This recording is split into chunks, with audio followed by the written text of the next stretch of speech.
Good afternoon everyone. I am Himanshu Khatri and I'll be taking world history for you. The syllabus of the world history, it basically starts from your 18th century, but like when we have seen the questions of the past years and when we compare it with the syllabus of the Indian history, then largely you can say that actually the important events are taking place after the year 1750. That is from the middle of 18th century. So therefore our topics will be as per the syllabus.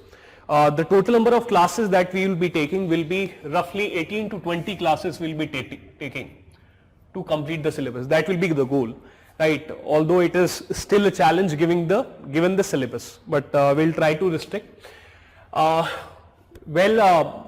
Those coaching institutes who are giving, let's say who are saying that they are completing the syllabus of world history in 5 classes or 10 classes, they are basically cheating the student, right? So in this case, I'll try to be very honest with you. I'll try to do justice to the syllabus which is there, right? And that requires roughly 18 to 20 classes, okay?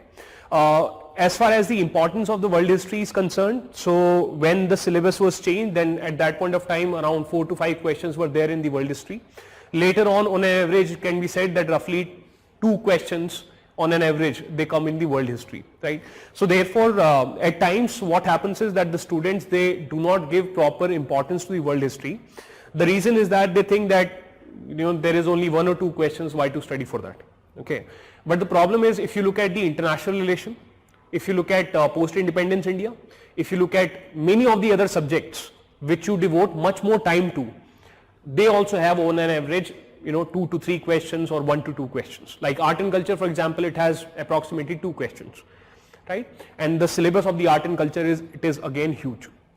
So the issue is that with respect to the world history, these are static portions, like history, world history, they are static portions, and therefore by studying them with a deeper analysis, it will allow you to at least secure those 2 questions which are going to be there. Another issue is that usually in the GS paper 1 or any GS, there can be some subjects, there will always be some subjects which the students, they will find very, very tough, right? So for example, I used to find geography and art and culture to be very tough, okay? So therefore similarly other subjects can be there for different students, depends on from what background they are coming from, right? And therefore in that sense, those 2 questions which will be coming from the world history, they further become even more important, okay? Apart from that, when we will be studying world history, my primary focus will be to generate curiosity among the students. My primary focus will be to make the students think about not just world history but any subject, any topic from the perspective of an analytical point of view. Because until unless you have not analyzed any issue, until unless you have not seen the why of each and every issue, obviously you do not have to do PhD, but to a decent level, if you have not done the why of any topic, then you will not understand it. When you will not understand it, you will feel that the subject has too many facts, it has too many dates, etc., and therefore obviously the interest of the student will not be there. So therefore my target will be to explain the why of the things to you, to explain the how of the things to you, to explain the impact of the topics or the events to you, so that after that you develop an understanding, then the remembering of that thing will not be a burden, okay? So the revision will easily allow you to, like that's the difference between, for example, if there are not any textbooks in art and culture which can provide you with a why of things. So therefore you find art and culture to be, like this set of facts which need to be rote learned, which need to be rectified. Similarly, the issue is, for example, if you pick up a book like Spectrum in Indian history, then at the first reading it feels that okay, chota karke diya hai, but the issue is that like a series of facts is there. So the task sort of becomes that history and world history, they are not analytical subjects, rather they are subjects which are there for rote learning, right? So my goal will be to debunk that myth, right, and to generally develop this curiosity of having, in your world history. Vedant is saying, so please also discuss on how to make notes for world history, that we will discuss, okay. So that's your world history. Okay. Today's class, in the beginning class, we will be taking up the syllabus of the world history. Like in every book you have an index. Okay, but usually like whenever I read a book, right, तो मेरे को वो index देख के I'm not able to understand what it is, right? So therefore I'll be introducing the world history, index of the world history in a manner which is different from the index, in a manner where we'll be trying to develop a topical view, a top level view of the whole of world history. That is the main aspect of the today's class. Second, as far as then we have to come to an agreement. Okay, so there are certain principles which we need to establish between us, so that there is trust between the teacher and the student, especially in the virtual environment. Okay, so what are these core principles on which I want our interaction to be based? Okay, so the first core principle and the most important principle is of curiosity. So therefore you have to ask all the whys. Okay, from yourself, right? Do give me time also that I'm able to properly introduce a subject to you, properly introduce a topic to you, right? So allow the teacher to introduce a subject. Do not start asking the whys, right at the beginning, because the whys, many of the whys, they will be answered throughout the topic, right? Otherwise the batch coordinators will be available to you and you can ask your doubts. Okay, some of the queries, they will also come to us and we will also deal with it, right? Second core principle which is there is of trust. I'm not going to get very philosophical with you, but in a very simple manner I'm trying to say is that in my sessions I'll be giving 100%, right? And my core objective will be to not just like go through the syllabus, but my core objective will be to make you understand world history. Okay, because that's what I consider to be the most important part. So therefore you need to trust me that whatever is being taught in the class, it is being taught at a decent level, right? And beyond that, you do not need to wander. That brings us to the third point. What is the third point? Third point is of, like, as one of the student is asking, that Vedant is asking how to make notes for the world history, right? So with respect to notes making, what is the source? First of all, the primary source which is going to be, it will be the flowcharts. I would want my students to learn the technique of making notes with the help of flowcharts, and therefore to make them learn that, what I'm going to do is I'm going to draw on this board the whole flowcharts, right, for the most important topics, right? So for most of the topics there will be these flowcharts. I'll give you time, right? So when I'm trying to make you understand something, when I'm talking about the topic, then you listen to me, okay? But after that I'll give you a minute or two's time also to just like record whatever is there on the screen, right? So this is how your notes will be there. This will also be a replacement for the dictation, because the simple fact of the matter is, even I have attended coaching, okay, for my optionals of public administration and psychology. I did go through the coaching, but like this is my personal view and any which ways. So when you are dictating something, those dictations will be like sort of like a very short summary of things, and just on the basis of that dictation you will not be able to clear the exam. That is a given fact. Yes, as a student you might get a satisfaction that we have a summary of the things, fine, that satisfaction is there. That's the utility of dictation.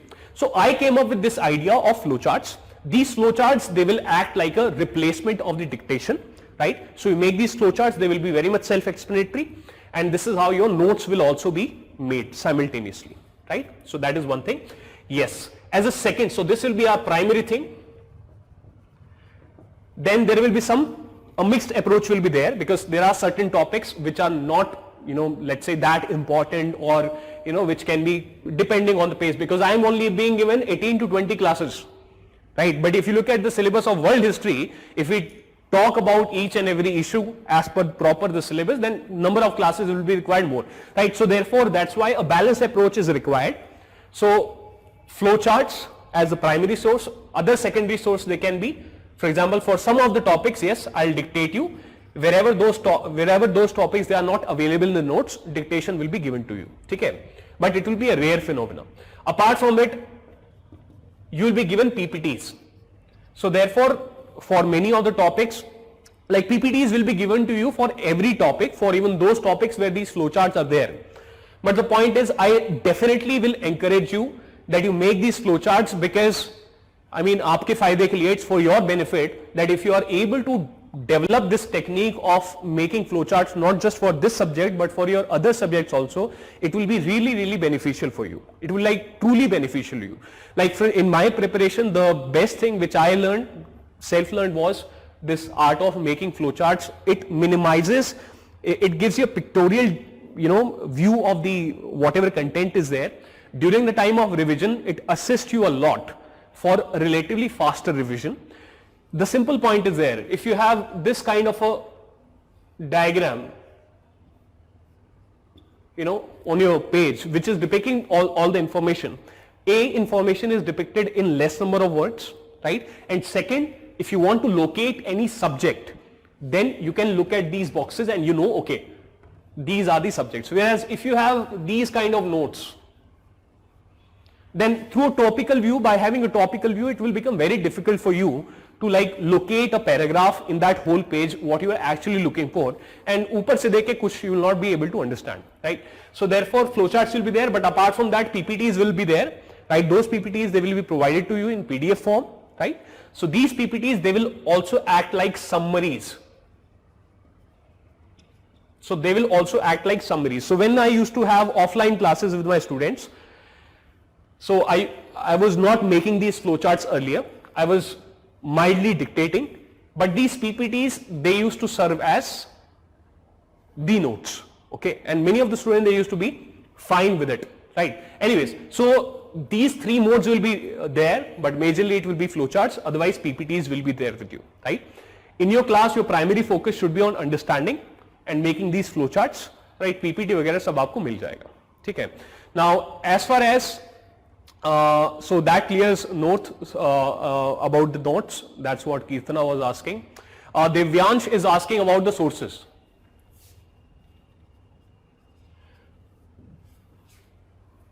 Give me a couple of classes, give me 3-4 classes, okay? And let's see after that you are able to develop that trust or not, right? So if you are able to develop that trust, recently I was having a conversation with All India Rank 3 also, right? And for world history, she studied only the Vision IS notes. Now the very good part is the Vision IS notes, they are written by me only. Okay, so therefore there is a very good coherence between what will be taught in the class and what is there in the notes, right? So therefore many of the times the student, they will realize that okay, even the language is very same. What was being discussed in the class, the same concepts in sort of that logical form only, they are there in the Vision IS notes of the world history. Right, so therefore, and those notes, they are made from multiple sources, right? So I made those notes for my preparation, and later on I converted them into a formal form. Why I'm telling you this? I'm telling you this so that if not for anyone else, for oneself a person does the best, right? For oneself one person gives the best, right? So therefore, if you are able to develop that trust, okay, then the Vision IS notes of world history, they are enough. You do not have to go outside of it. You do not have to go outside of it. But still, there are different learning styles. So I am also very freedom oriented. Every student has different learning style. Some people, they might feel that until unless I read a proper traditional book, I will not be able to understand. That's like, we all have different learning styles. So therefore, in that case, there is normal no way. Right? Obviously, there are NCRTs, okay, new NCRTs, world history. Then apart from that, old NCRT is also there of, Acharya Narayan Dev. So that's like one of the thing. There's a mosquito here and dengue is coming. But I have this great capability to catch mosquitoes in the air. Because I spend a lot of time in my room during preparation, so that used to help. Right, so anyways, so normal Nove will be there, NCRT is there, then there is another big bulky book which is known as Jain and Mathur, right? So these are the sources which are there, but I feel if you just stick to this source of Vision IS, if you are able to develop that trust in me, then these Vision IS notes, they are pretty comprehensive. Apart from like just 1 or 2 topics, most of the topics they are covered here, right? So even if you have to, so therefore adopt any other book if you are not able to understand them, Okay, but for that you give me 4 or 5 classes at least, or 6 classes at least, so that you are able to then go to these sources. You have your class notes, you have this Vision IAS notes, and then you judge that whether you need to go beyond. Okay, so, and well, if many of the students, they have this thing in mind that only 2 questions come from world history, but then it's अच्छा है ना, आपको मैं कम ही source दे रहा हूँ, there is only one source, right? So that's what is there about the sources. Okay, so this is a situation. So these are the core principles. Your focus should be on curiosity, trust, and this is the way we'll be making these notes. Apart from that, there is what is the utility of world history. So what is my expectation after world history? After world history syllabus is covered with you, my expectation from you is that you will be able to have a much better understanding of your international relations by doing your world history. My understanding is that after this, when you start reading newspapers and you read any of the newspaper report on IR or international relations or foreign policy, your understanding will be very much better. After this, if you read any book on foreign policy for the purpose of your IR or anything, then understanding of that book will be much easier after doing the course on world history. Okay? Fourth aspect, note making, that is your flowcharts, how to draw flowcharts. That is what my students should be able to look at, right? So these are the purposes of the world history. Your IR will be covered very well, your newspapers, etc., they will become very easy for you, right? Also your Indian history, you will be able to understand Indian history, some portions of Indian history you will be able to understand better by having that external perspective, right? So therefore this is the focus which is going to be there. Also, if you look at the syllabus of the world history, then the Indian part of world history, that is covered in your international relation, okay, or that is covered in your post-independence India. So for example, in world history we will not be discussing the India-China 1962 war, okay. So that's the way things are.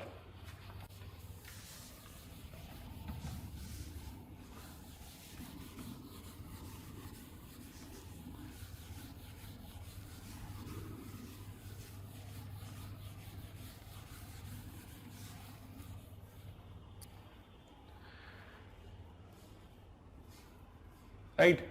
So now let us see the syllabus of world history. Right. So the syllabus of world history, it begins with proper events. They happen after the middle of 18th century, but otherwise it is written 18th century. So therefore, how our syllabus is going to be? Actually, what happens is that if you look at the syllabus, then properly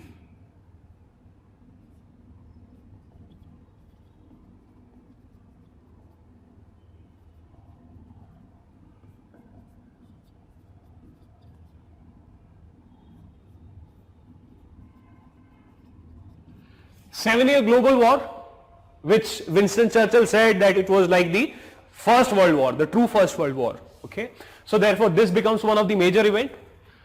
Then you have your American Revolution,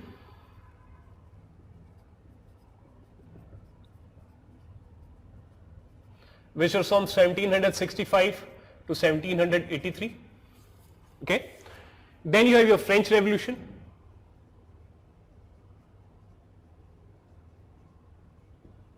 which was in the year 1789. Okay.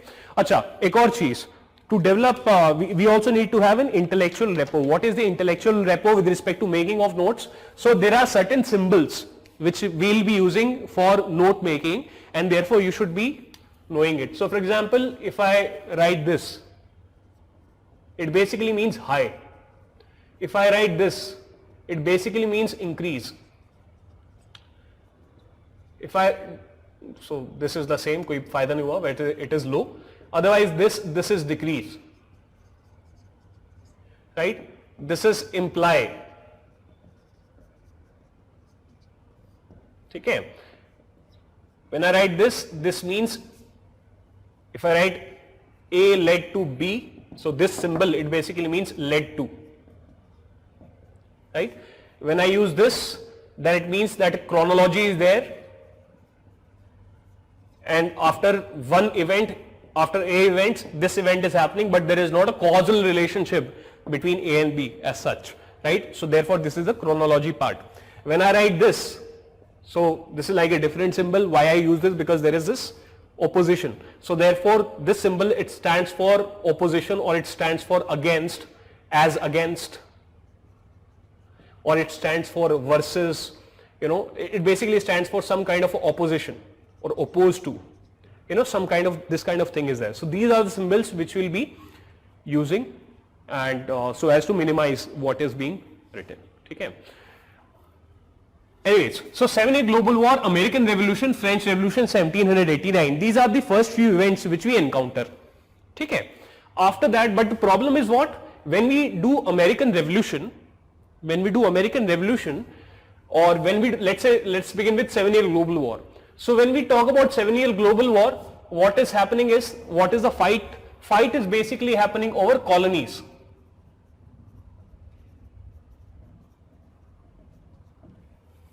Right?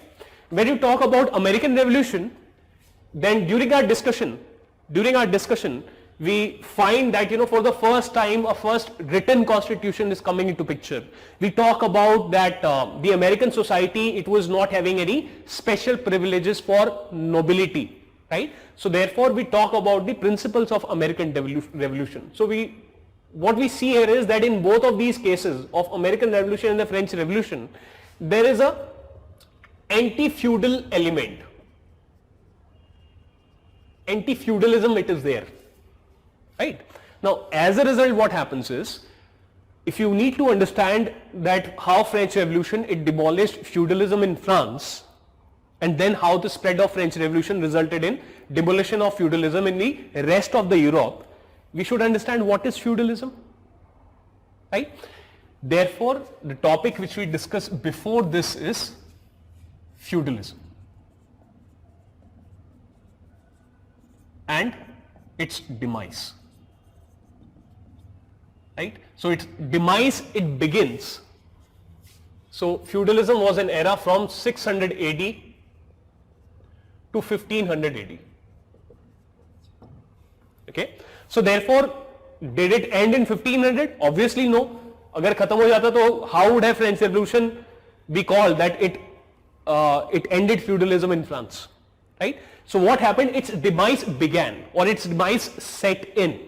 Okay, so it was pretty clear by the time of 1500 AD that feudalism, it is coming down. So that for that we will need to understand what was feudalism, or how was the feudal society, right? That's why we need to cover time period before 1750, that is before the modern era. We need to go before the modern era. Okay? Also, this was fight over colonies, the 7-year global war, right? So British and the French, the Spanish, they were the main actors. Now, since it was a fight, one of the major features was fight over colonies, that is your North America ke upar baat thi majorly, and another concern was Central America also. So therefore, we should also understand what was colonialism, or what was old colonialism, right? So therefore, for that purpose, we need to look at the events which took place after your 1490s, 1490 plus means your 16th century, etc. So what were the features of this old colonialism? What were the things? How did the Europeans, they came to these new areas? How they established colony? What is a colony? All of these features we need to look at, right? So that is what is happening. After that, what do we see? After this we see, so French Revolution, etc., they demolished your feudalism, right? And what was the result of the 7-year global war? The result of the 7-year global war was, so this basically, it was a fight for colonies, fine, but it basically led to what? It led to British is equal to top power.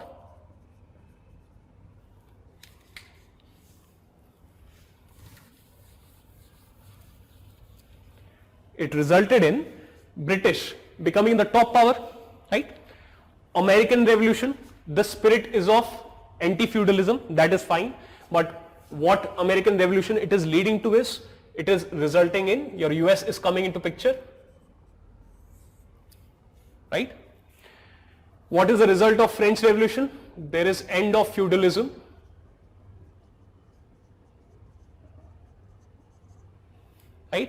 There is rise of republicanism.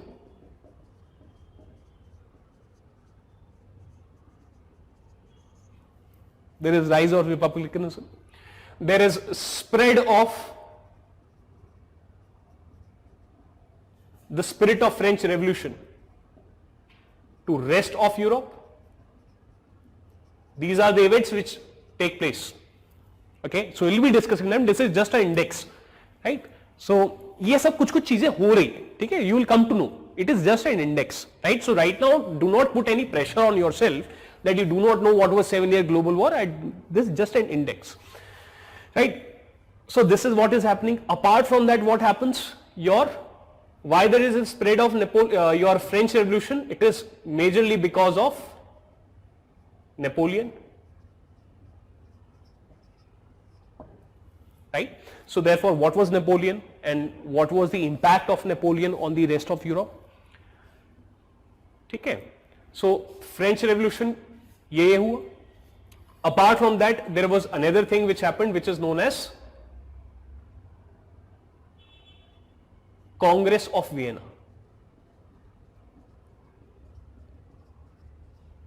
which happened in the year 1815. So therefore, what was it? It was basically first United Nation kind of a thing.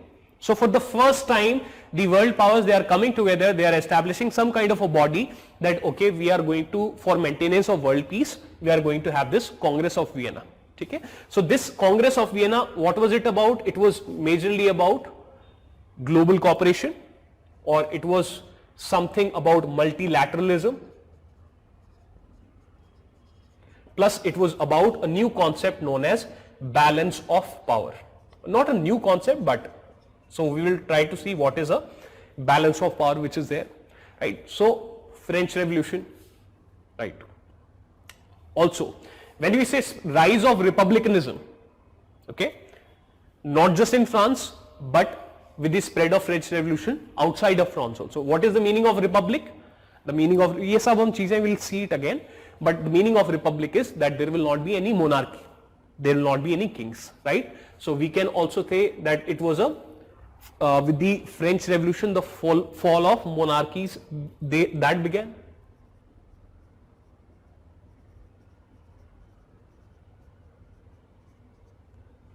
Right? So that is what is happening.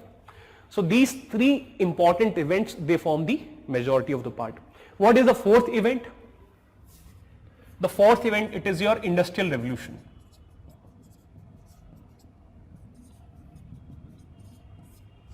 So Industrial Revolution, it happened in England from the time period of 1750 to 1850. Right? So therefore, when we discuss Industrial Revolution, we will try to find out, okay, what is a revolution? What was Industrial Revolution? What were the reasons for Industrial Revolution? Why it took place first in England? Why it did not take place first in France or first in Germany? Right? What was the impact of Industrial Revolution on England, on colonies like India, on rest of Europe, plus on world status or the status of Britain all over the world? All of these issues we will be looking at. Now when this your Industrial Revolution took place, this Industrial Revolution majorly, what are the important concepts which are integrated with this Industrial Revolution? Major concept which is linked, it is your capitalism, or specifically you call it industrial capitalism.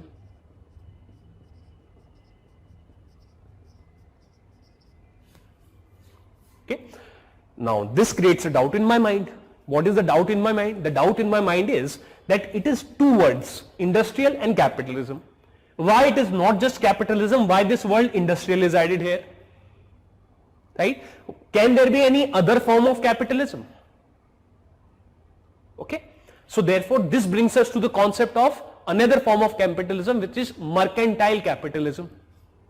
Now this mercantile capitalism, it is a phenomena which begins before our syllabus.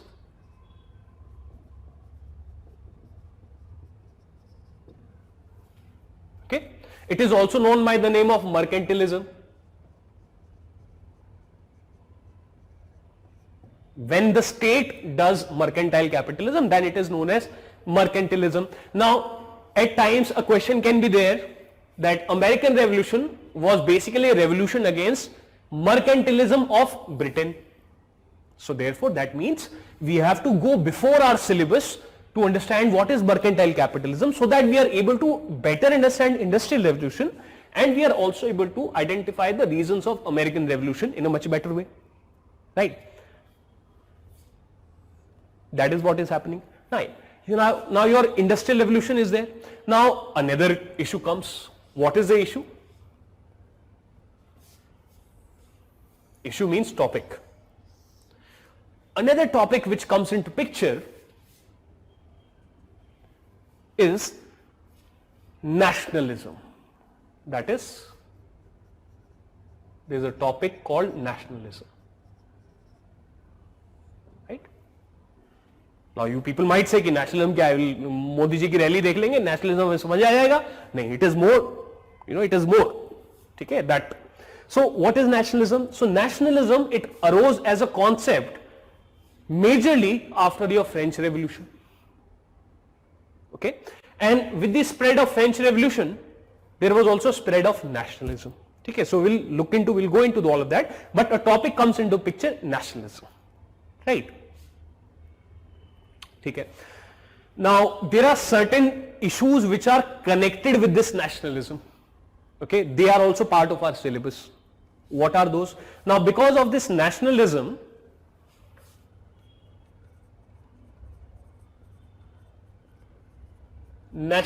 it led to many things in the world. For example, it led to unification of German states or Germany. It also led to unification of Italian states or Italy. Unification of Germany, unification of Italy. What was the reason? Nationalism. Now this happened in the year 1870. This also happened in the year 1870. Okay, but before that there were revolts in the year 1830 and 1848. In these 2 years there were revolts in whole of Europe. Why? Because of nationalism, right? Because here when revolts are taking place, so the people, they wanted to, will come to understand this concept, but the people were revolting. Why? Because of nationalism. We'll come to understand it later that why they were revolting, right? That is what is, so they also become sort of part of our syllabus, right? So this becomes, now another issue is there. For example, today you get very happy if you read a news that Pakistan's GDP is going to be minus 50%. You will become very, very happy. Because this is what nationalism is there, right? We want our enemies to be down. We want our enemies to be down, right? For example, if tomorrow there is a news that there was an error in calculation of the GDP, actually Indian GDP grew 23% in the first quarter. Okay, whereas China's GDP only grew 3%. If that is a news, you will again feel good. What is this? This is a comparison. Comparison in the domain of economics, right? And what is fueling this comparison? Why are you feeling good or why are you feeling bad? Because you have this feeling of nationalism inside of you, right? So therefore this nationalism, when it is combined with economics, it can be called economic nationalism or nationalism in the domain of economics, or can it be called simply national economic rivalries?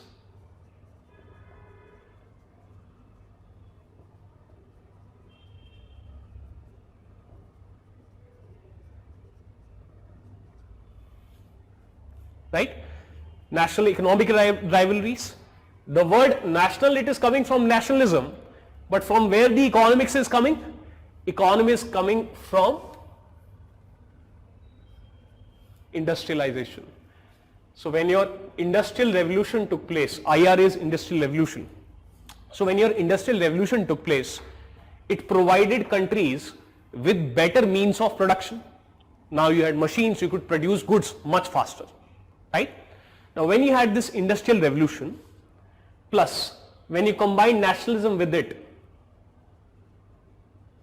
it resulted in economic national rivalries or national economic rivalries, which will lead to what?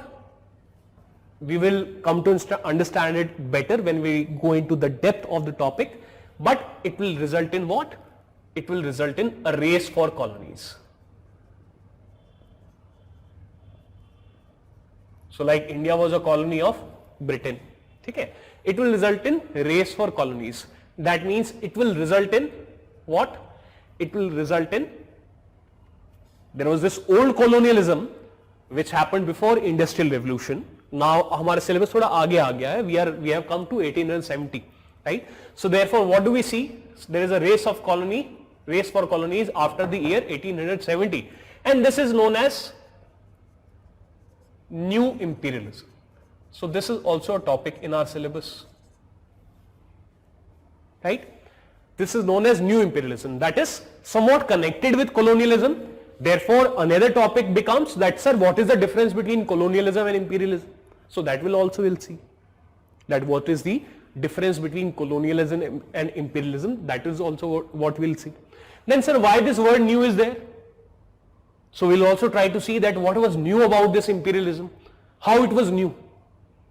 Okay, because your old NCERT, it uses the phrase new imperialism. So what was new, right? And this is just a concept. How is it manifesting? In form of events. So therefore automatically new imperialism reflects in form of certain events. So we'll discuss about scramble for Africa, that is colonialism which happened in Africa after the year 1870. We'll also discuss colonialism in China.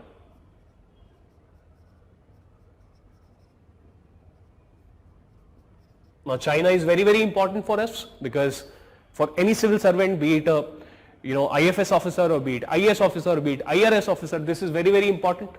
Okay, China is important, so therefore we need to understand the history of China, and therefore when we study colonialism in China, and this is from the year 1840 till it continues actually till your 1949, right? It is known as century of humiliation. We'll look at that. Scramble for Africa, it happens 1870 onwards. So therefore these two topics, they become important topics, and we'll be discussing them. Right, now when we discuss colonialism in China, right next to China, or one of the colonial power inside of China was Japan, right? So therefore automatically what we also discuss, we discuss Japan. And here we have two focus. We have the focus of industrial revolution in Japan, that how Japan became an industrialized country, how did it become so powerful whereas rest of the Asian countries, they remained under colonialism, how it escaped colonialism. And second, the imperialism of Japan, that is how it tried to capture different areas, So that also becomes a topic. Okay, that also becomes a topic. Under new imperialism, another issue is there. Issue is of US. That is, did US do imperialism, or what was the imperialism of US? So that also becomes a topic. We'll be discussing US imperialism. Okay. So therefore all of these topics we discuss, and ultimately what we come at? Ultimately we come at this thing. So if I can point it as 1, if this is 2, if this is 3, if this is 4, right, and this is 5, well, the same thing, right, and then this is your 6, right? So these topics which are there. Then if I take the 7th topic, all of this, it results in what? All of this, it results in World War I, which happened from the year 1914 to 1918. So therefore we try to see the reasons of the World War I, we try to see the impact of the World War I, and all of those topics which we that why World War I took place, could it have been avoided, who was responsible for World War I. So all of these things we'll see. Right? Now there was an impact of the World War I also, that after the World War I, US emerged as one of the most important powers, Japan also emerged as stronger, there was relatively the power of Europe, it started coming down. Right? And automatically when we discuss World War I, there are certain topics which become important. So first topic is obviously the reasons. So we discuss those reasons. Then treaties of Versailles become important.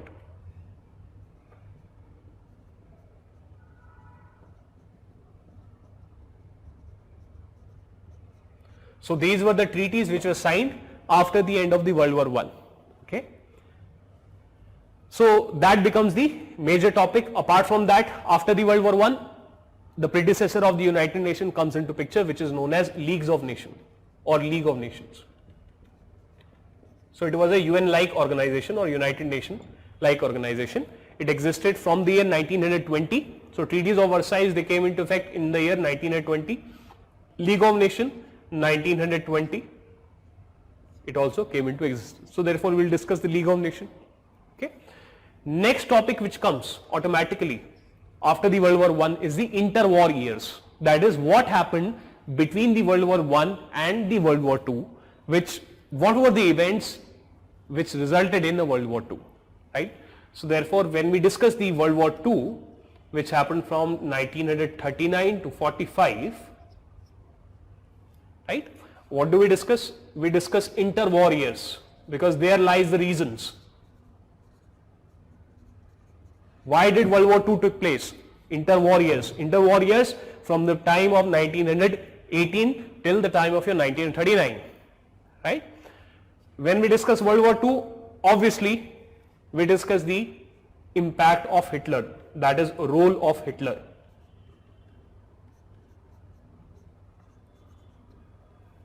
Okay? So what were the foreign successes of Hitler? How successful was Hitler? ये सब चीजें हम देखेंगे. So this is how we complete, and then obviously what was the impact. Right? So that's your World War II. As part of impact you have United Nations, which we will discuss briefly, right? Plus other impacts, what are there? Impacts which are there on Europe, etc., etc. Right? So that is the World War II. Now, अब जब हम यहाँ आ जाते हैं, so there is a slight confusion, because if we further look at the syllabus, then sir, events are getting covered, they are fine, but then there are certain conceptual things also which are mentioned in the syllabus. Sir, we have seen that in the World War II, your Hitler is important, right? But then what was the philosophy of Hitler? Sir, you have talked about industrial capitalism, right? So apart from capitalism, there is something there in the syllabus which is known as socialism. And from our preliminary understanding or from whatever we have learned so far, we know that there is some rift between capitalism and socialism. Then sir, we are also confused that within this socialism, people at times use a word called communism. There's someone called Karl Marx and all of that, right? So therefore, in the terms of philosophical domain, there are certain isms which are operating throughout your world history, that is throughout these content. What are these isms? So point number 9, what we can write is, so one ism was feudalism, which we have seen, but actually after feudalism ended, what came? Capitalism, right? So therefore one topic becomes your, so in general what we see is that feudalism के बाद क्या आया? Capitalism, right? And after capitalism, a new thought process came, which is known as socialism, right? Plus another thing also emerged simultaneously, that is known as your fascism, right? So therefore what we need to see is that your capitalism is there, this capitalism changed into industrial capitalism, right? So this is what is happening. So actually the issue what is here, so this is just like a chronology, that initially there was feudalism, then capitalism came into existence, it grew very slowly, and then finally these other school of thoughts, these isms, they also came, right? So therefore our topics will be this socialism, fascism, they will also become our topics. अगर broadly understand या फिर just reason mention करना है, so basically negatives of feudalism, they led to capitalism. And what was this kind of capitalism? It was majorly mercantile capitalism, that was it. Apart from it, what we see is when your industrial revolution took place, then capitalism got converted into industrial capitalism. ठीक है, वो हम discuss करेंगे दोबारा detail में, अभी हम बस इंडेक्स देख रहे हैं. So therefore negatives, there is an inherent desire in the society to have something better. Okay, so therefore the negatives of industrial capitalism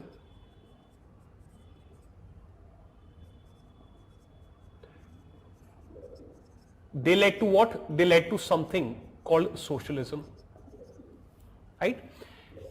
And lastly, there was one event which is known as Great Depression.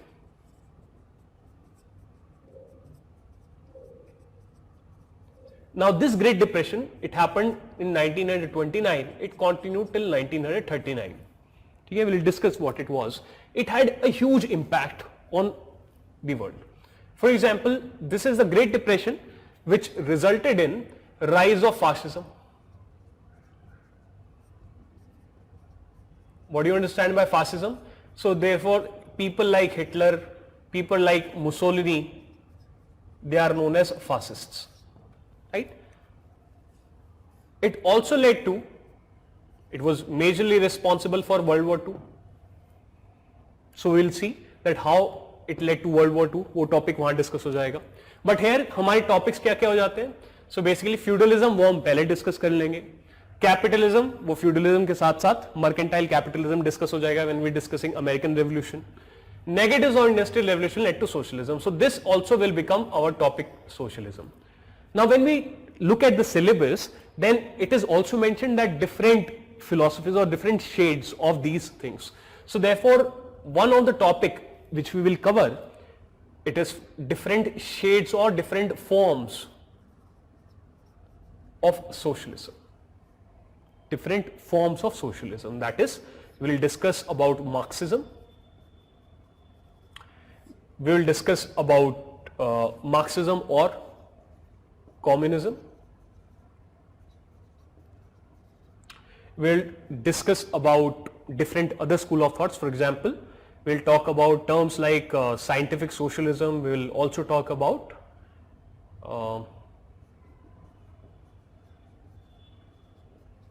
Fabianism. We will talk about terms like social democracy, that what kind of this socialism it is there. We will also talk about the terms like democratic socialism.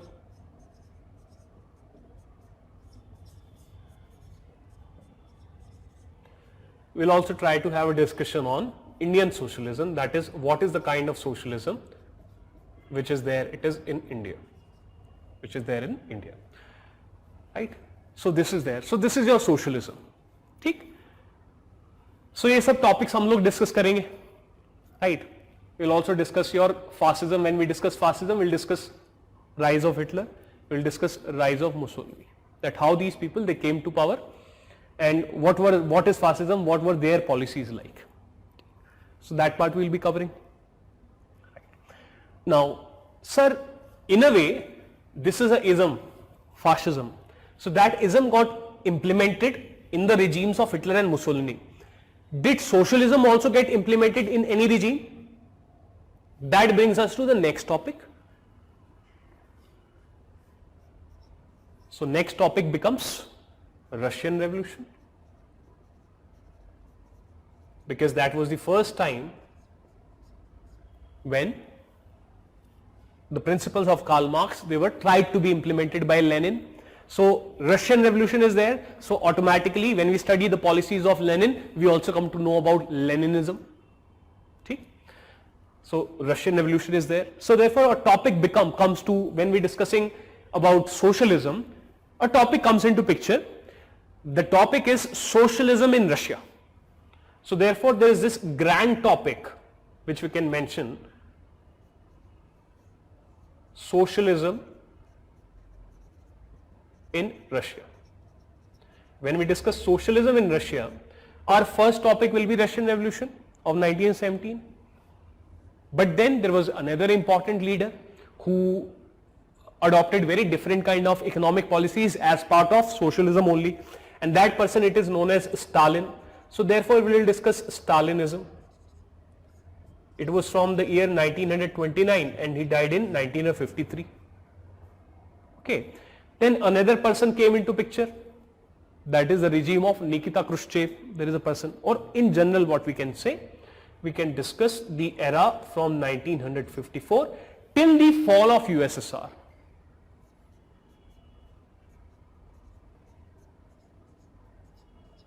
USSR or Soviet Russia. So therefore the birth of socialism in Russia till the death of socialism in the world. That part we'll cover.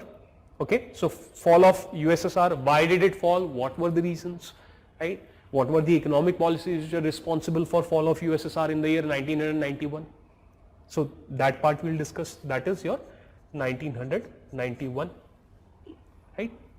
Apart from that, which is the another important socialist country? China. So therefore, is there any difference in socialism in Russia compared to socialism in China? Plus China any which way is important for us. We should know the history of our neighbor, such an important neighbor. So automatically another topic comes into picture, that is socialism in China.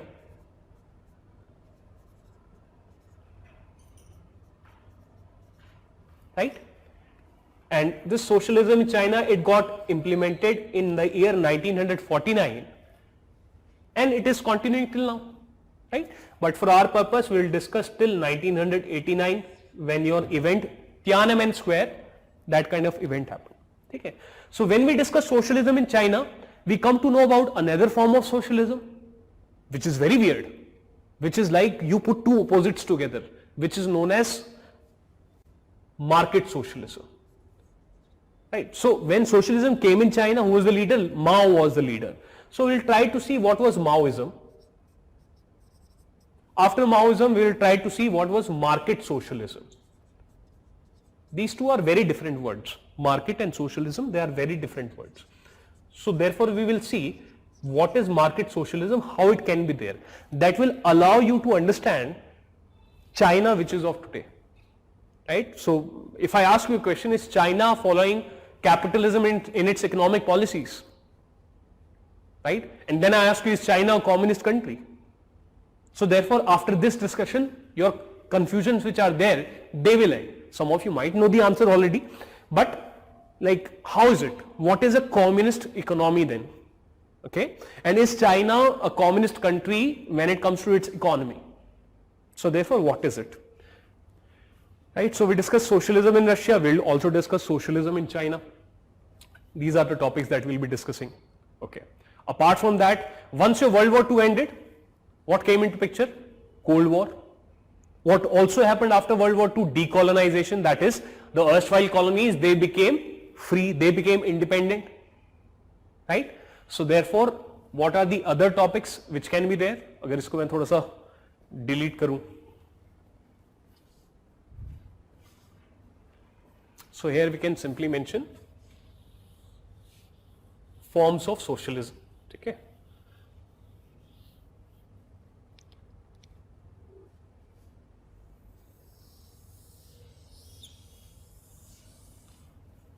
Right. So 10, 11, if I write 12 here, then after World War II what happens? Cold War.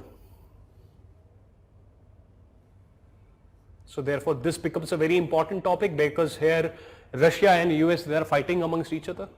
So Cold War was there from the year 1947 till your fall of USSR in the year 1991. Right? So multiple events took place during this Cold War. Right? Multiple wars took place. So this is so just to mention some of the events, then we can discuss what are the events which we can discuss. We can discuss Cold War in Europe. Second, we can discuss Cold War outside of Europe.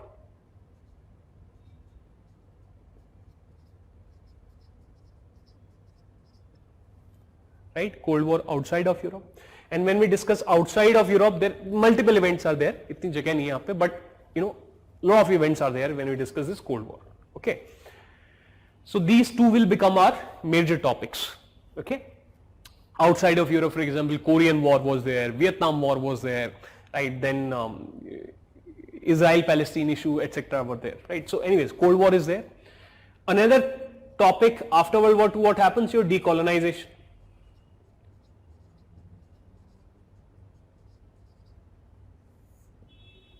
And along with decolonization, what happened? After decolonization came neo-colonialism.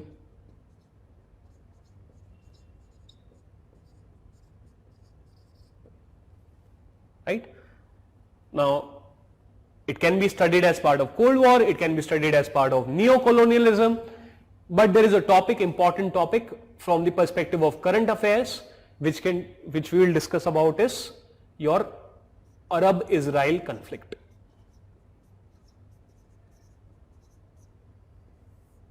So that will also become an important point of our discussion. Okay? And lastly, another point which we can discuss, which is also a feature of this Cold War, or it was the post World War II part, it is your European unity. That is your European Union, how it came into existence. Because why this topic becomes important? Because then we are able to understand the rationale behind not just the European Union but also other bodies like ASEAN. You will be able to benefit in your current affairs when you study European Union's history, and when you study the features of European Union, you can find out that, okay, what is the difference between SAARC and European Union? How powerful is European Union compared with SAARC?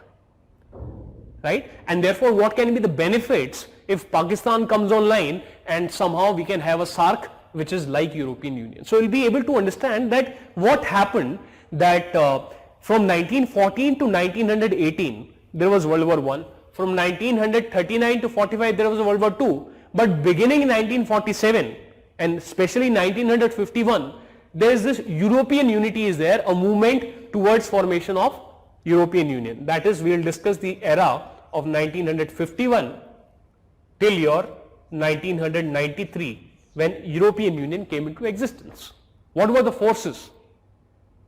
Okay, what were the forces? Apart from it, not a very important topic, but हाँ थोड़ा बहुत discuss कर लेंगे. NAM, non-aligned movement. Okay, so the third world, especially after 1973 onwards, 1961, third world concept came. NAM came in 1961. It is continuing till now. So non-aligned movement. What was it? Right. So this is your syllabus which is there. Okay. This is your syllabus which is there. When we discuss the Arab-Israel conflict, we will take a look at the birth of Israel. We will look at the Suez Canal War or the Suez War of 1956. So this is your syllabus of world history, right? And so you can note this down, right? The goal here was not to confuse you. The goal here was not to overwhelm you, but to give you an index of world history with some very minimal kind of just like an overview, not even an understanding, but just like, okay, just an expectation that what expectation can the student have that we are going to look at all of these things, right? Or what kind of things we are going to look at. So broadly, maybe I would have missed a couple of points here and there, right? But this is the thing. So therefore, I'll give you, we can take a small break of 5 minutes. In that break, you just write this down if you have not written. Otherwise, so let's take a break of 5 minutes, and meanwhile you can write this down and we'll come back.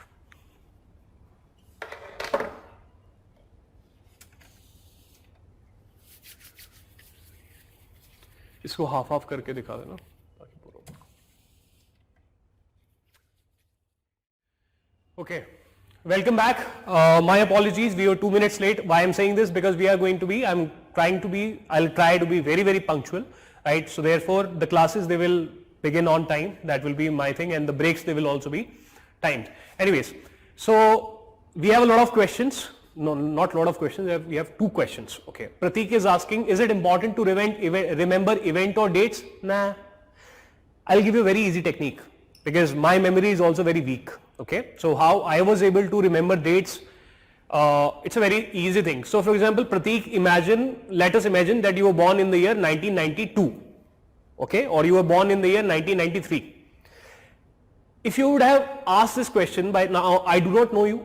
If the question had appeared on the screen, when is it important to remember event dates? Question mark, Prateek 1992. Then I would have answered Prateek 1992. Actually, events and dates, they are important, but they are not of prime importance. The most important thing is the reasons. And when you develop the analytical skills, then that is like the side part which comes in. So therefore, Prateek 1992, if you are not able to understand the analytical part of it, then by simply remembering the dates will not be of any use. So therefore, your primary focus, Prateek 1992, should not be on remembering the year 1992, but on what happened, why it happened, what was the impact, right? So therefore, a technique is that whenever you do not know French Revolution, so therefore I want you to come with an empty slate. Imagine that you have heard this word French Revolution for the first time, and it is not French Revolution, it is French Revolution 1789. It is not American Revolution, it is American Revolution 1765 to 1783. Okay, and therefore it is a task for you that whenever in your notes, whenever you make your own notes, never ever write the event without its year. And therefore in this manner, you will get into a habit gradually over a period of time, you will be able to remember the years. Okay, events, etc., they will become, because we are discussing the why, etc., so the purpose of this class, of these sessions, is going to be that we are going to focus on the why and how can we ensure that events and dates, they no more remain a burden for you. And from personal experience, I'm telling you, they remain a burden only till the point of time when we do not know any topic with interest. So therefore, like you have so much of interest in you, that's why you automatically know that you were born in the year 1992. Okay, you have an interest in India's, and what happens have you ever tried to burden yourself remembering that India got independent in 1947, India got independent in 1947, making notes, India got independent in 1947. Why? Because you have heard it so many times that it becomes very natural for you.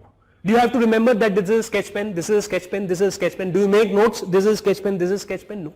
Why? Because you use it as your normal vocabulary, right? So therefore, that is what my focus is going to be, right? Small, very minute techniques as a student, right, which I'll try to impart to you, and it will become very easy for you. Then Rohit is asking, what do we mean by unipolar world, multipolar world?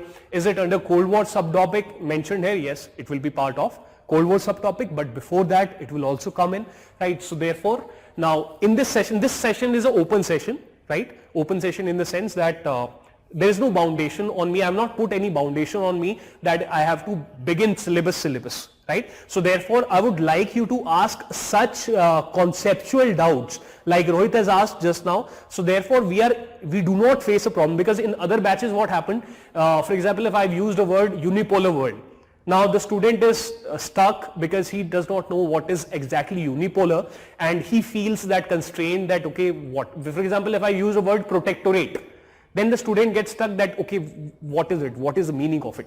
Right? So therefore, what we can discuss is, I also have a standard list which I prepared. So let's see if we can look at that list.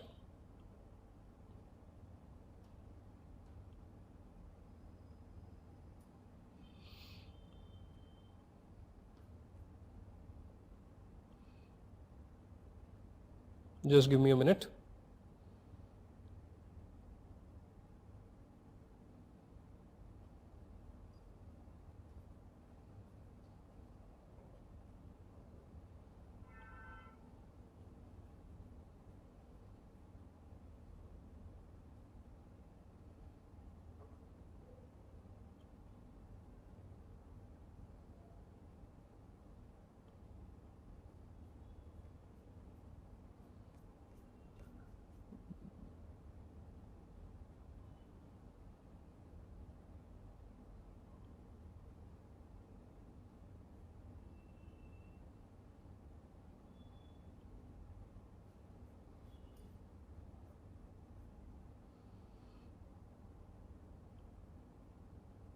Okay चलो मिल नहीं रहा, कोई नहीं, यहाँ पे काफी सारी चीजें उससे कर लेंगे. Right, so now Rohit is asking what do we mean by unipolar world. Unipolar. Then there is also a world called bipolar. Then there is also a concept called multipolar.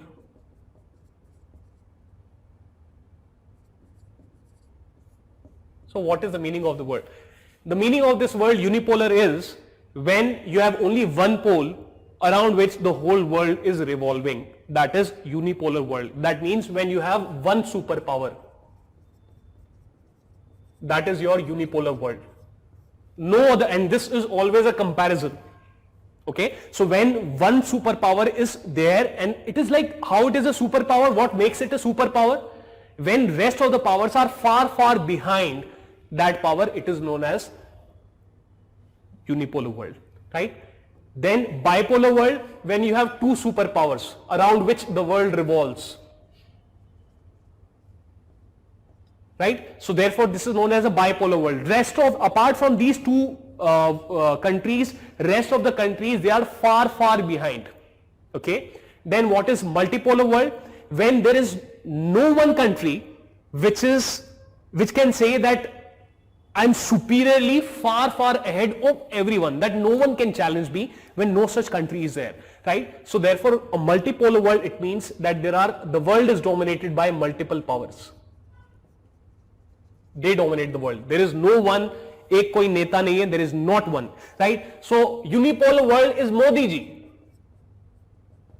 Bipolar world is an era where Congress versus BJP was there. That is 2014. This multipolar world, ठीक है, it is the era of coalition politics. Right, this is the era of Modi ji, Indira Gandhi, etc. Right, so unipolar, bipolar, multipolar. Okay, also very important thing to understand is this power. What is the power? What is a nation's power? What do you understand by power? Always remember, be it your human life or be it a country life, okay, power, it has 2-3 components. The top component is economic power. That is number one. Without this economic power, any nation cannot claim to be powerful. Okay, it is from economic power that you are able to build military power. So it is your economic power that is the only power, in fact. Okay, that is the only power. Rest are byproducts, right? So economic power is there. This economic power, it leads to what? A country having military power.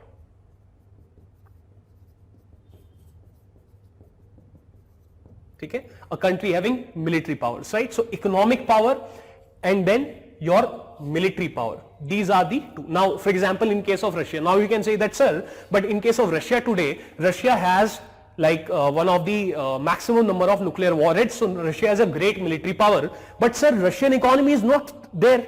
Then I'll counter you by saying that there was a period of time before 1991, then when world was dominated by two world powers, right?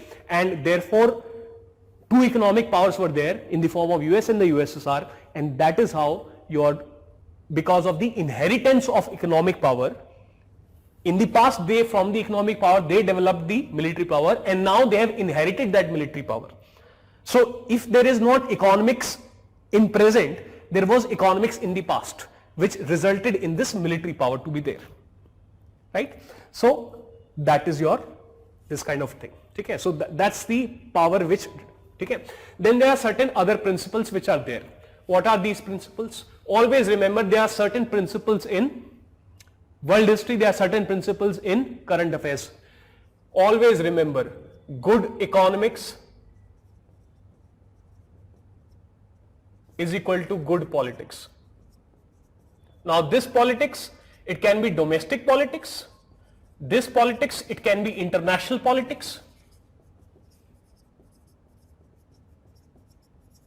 But remember this principle, good economics is good politics.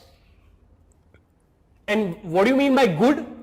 So this good economics is obviously your economic growth. So here it represents economic growth.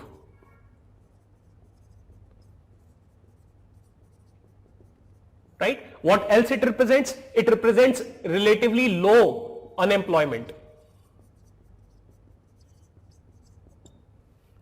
right? What else it represents? It represents more trade between countries, right? That is what it represents, right? Greater income. It also represents better standard of living. This concept, standard of living, was the reason why USSR fell.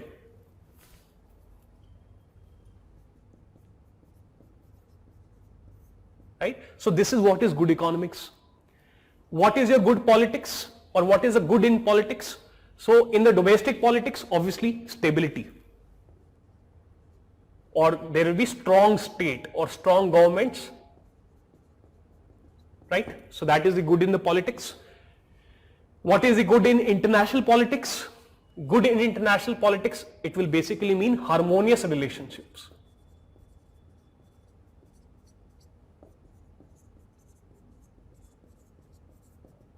Example, Great Depression represented bad economics.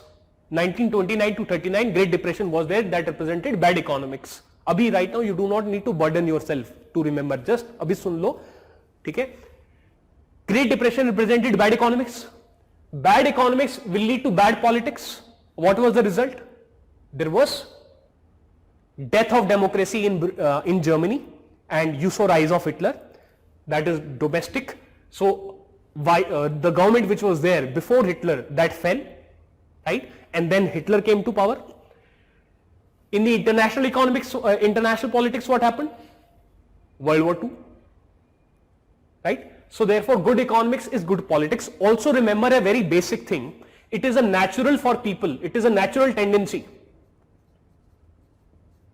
It is a natural tendency to blame bad economics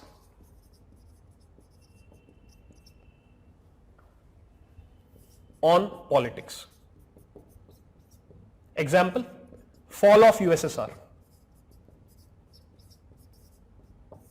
So when USSR was unable to provide good economics to its citizens, they said the fault lies not in the economics, the fault lies in the politics, that is the system of government that we have, and therefore we have to overthrow the one party system.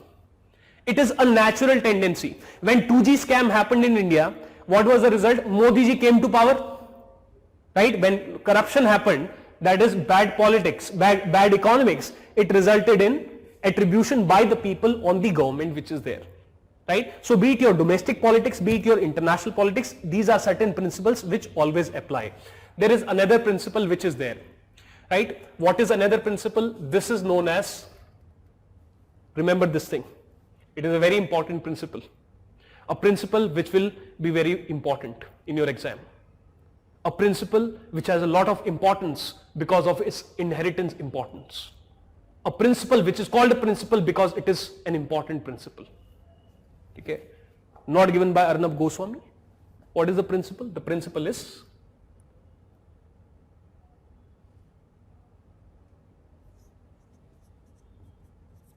usually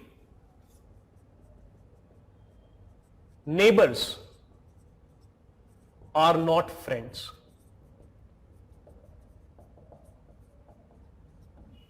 Usually neighbors are not friends, and because neighbors are not friends, automatically neighbor's neighbor is a friend.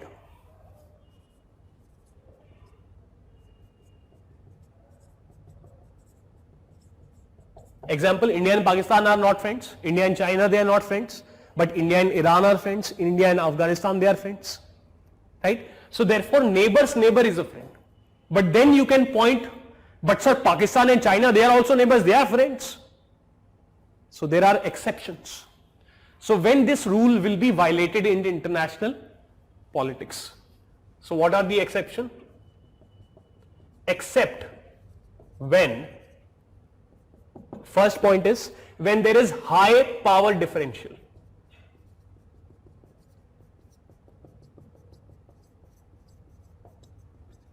When there is high power differential, but there is also an and. There is high power differential and the bigger power is non-threatening. What I'm trying to say is, if there are two countries who are neighbors, then usually their relationship will be bad if they are comparatively near by each other in terms of their military power, in terms of their economic power, because then they compete with each other. They compete for domination of backyard. We'll look at the concept of backyard.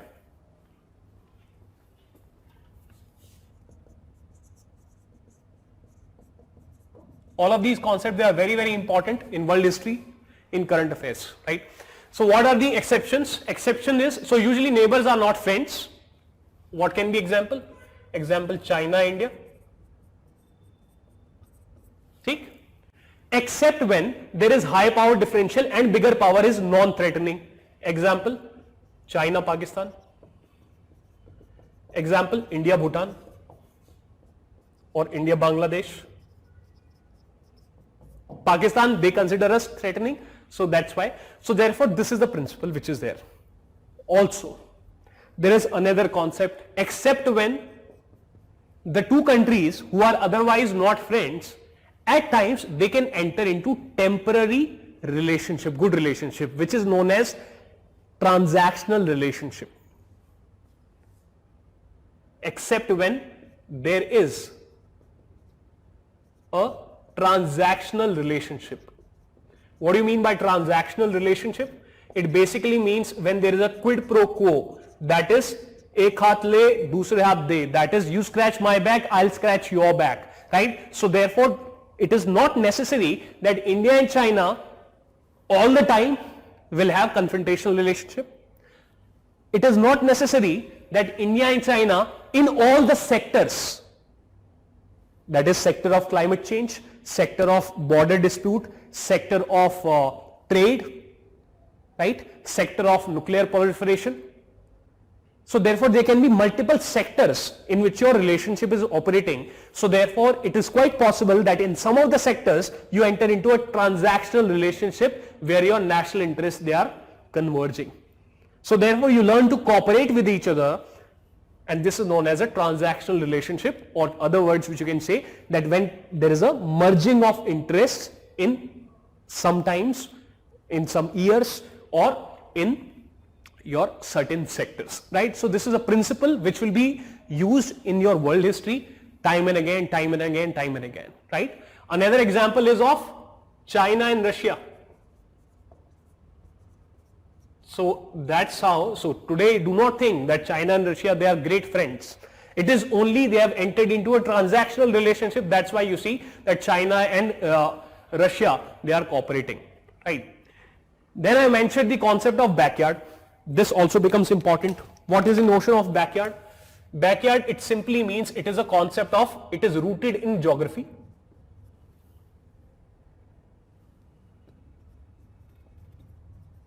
Right? It is rooted in geography, and therefore backyard is like आपके घर में backyard होता है. There is a backyard at your home, right? So every country wants to dominate the areas which are immediately surrounding it. It gives a sense of security to that country. Okay, so this is nothing but it is your immediate geography, right? Examples, for example, Mediterranean Sea.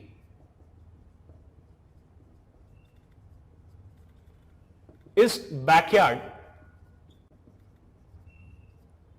of multiple European countries. It is, for example, backyard of France, it is backyard of Spain, it is backyard of Italy, etc., etc. Right? Similarly, North Africa is also backyard of these countries. That is immediate geography, and every country wants to dominate their backyard. This is also another principle. Okay? So what is the principle? Principle is that most countries or all want to dominate their backyard. These are principles which will come into operation in world history, and that is why. Why Nepal is isn't in that exception? Well, Nepal, we have a very good relationship with Nepal. There is a power differential, right? And therefore we have a good relationship with them. The negative relationship in the media, etc., which you see, it is only a very temporary phenomena fueled by China, right? So that's why. So because China and Nepal right now, they've entered into a transactional relationship because role of geography is there, right? So India and Nepal, we have contiguous geography, whereas that geography is not that contiguous in case of China and Nepal, right? So civilizational wise also, we are much closer compared to China and Nepal. China and Nepal right now, they have entered into a transactional relationship whereby certain sections in Nepal, they are feeling that our bigger power is becoming threatening. For example, when there is a section in Nepal which says that India is meddling in the political affairs of Nepal. So they do not see us, the bigger power, as non-threatening. They see us as threatening. So therefore, at times, there can be this friction which is there. Right? So all people, they want to dominate their backyard. This is an important part, right? It will also be used, for example, in Monroe Doctrine. What was this Monroe Doctrine? We'll see. Monroe Doctrine came in 1823 of USA. Okay. So therefore, this is the notion. Apart from this, there is a very basic thing which you might like I ask you a question, tell me the difference between country, nation, country, nation, state. Okay? So what is the difference between a country, a nation and a state?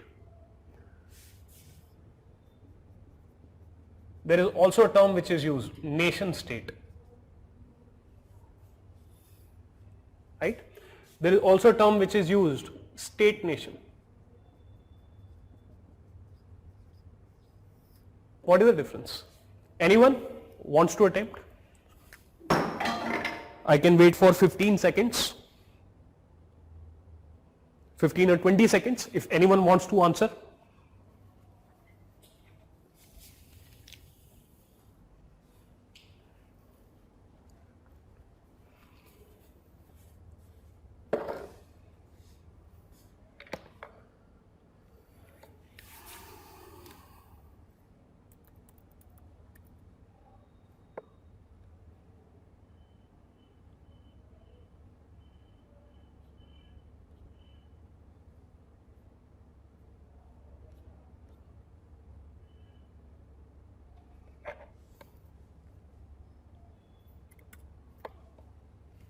नहीं अरे इतना तो पता होना चाहिए मतलब कुछ तो आइडिया होगा see what is the country country basically means the land country is the land okay so it is the territory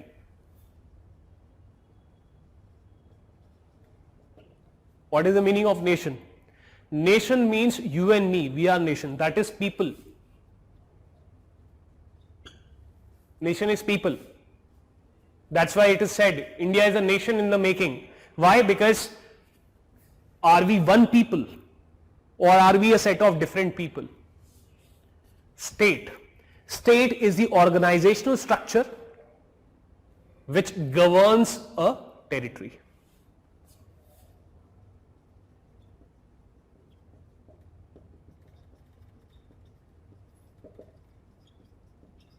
State is the organizational structure. So you have this, Aniket is saying state is the idea of a government or idea of a nation. Abhi aa rahe na us pe. State is the organizational structure.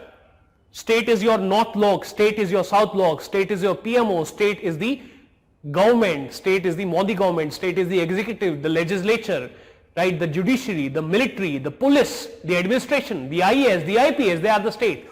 They are the organizational structures, they are the departments, they are the, so everything, the summation of all of these things, that is the organizational peripheral. So like you have company, so the company which is running this territory, running the affairs of this territory, which is governing this territory, that company, it is also known by the name of state. right? So you have a legislature, you have a executive, you have a judiciary, you have a military. So all of that, that's the organizational structure which is governing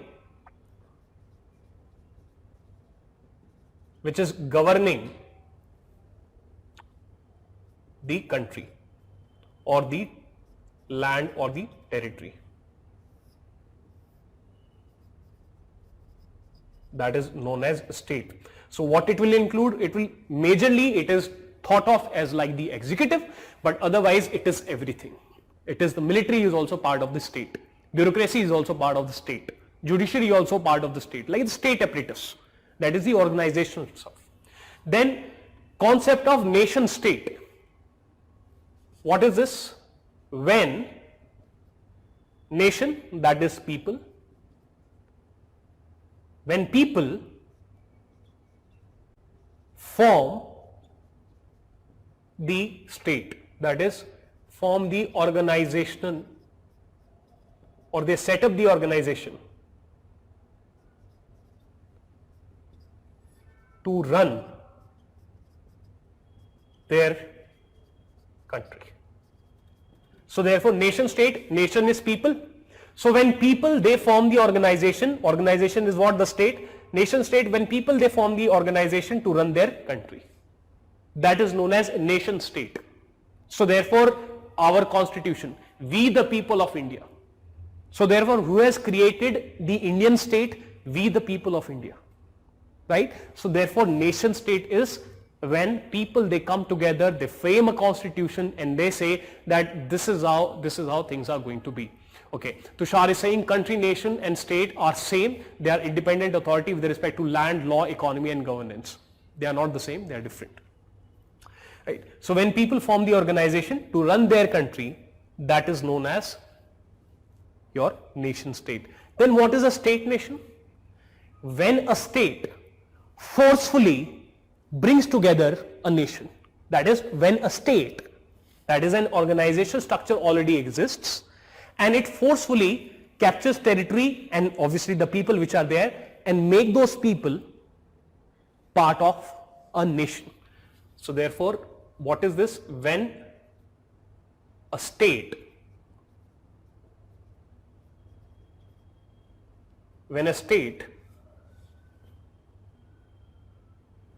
forcibly, whether the use of the word forcibly, it can be this thing, but when a state forcibly, that might not be the right word, but when a state takes lead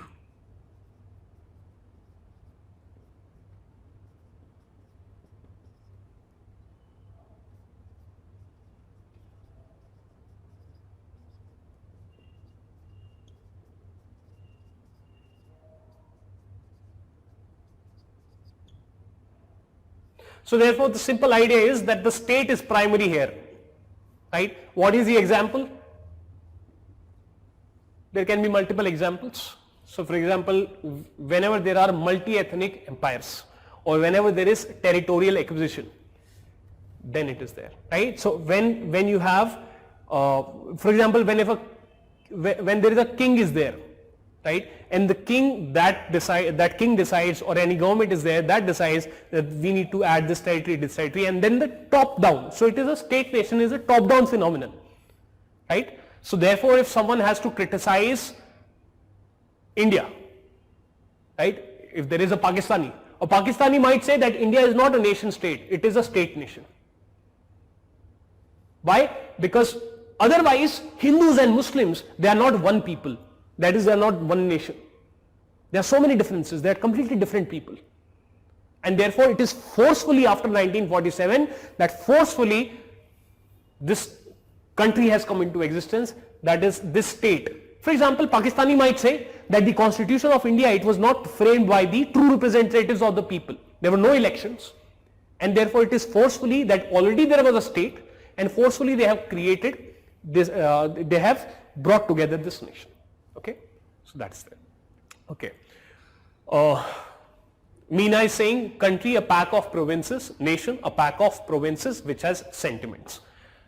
Who has sentiments? People.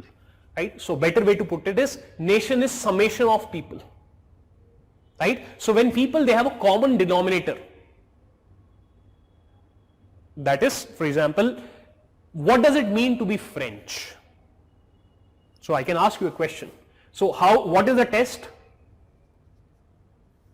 Test is what does it mean or what it means to be Indian or to be French. So therefore a French person will say, well, all the French, to be Christian means to be French, to be secular means to be French, to be speaking French, if you are a person who speaks French, that means French. Having a common culture, a common history, that is a French culture, is being French. You know, having respect for art is being French. So there are certain common denominators. When these common denominators are there, when a common culture is there, which binds people together, then you can say that you are one nation. Okay? No, they are not same, they are different. Okay? So therefore, these are the different words, country, nation. Who gave the idea of nation? French Revolution gave the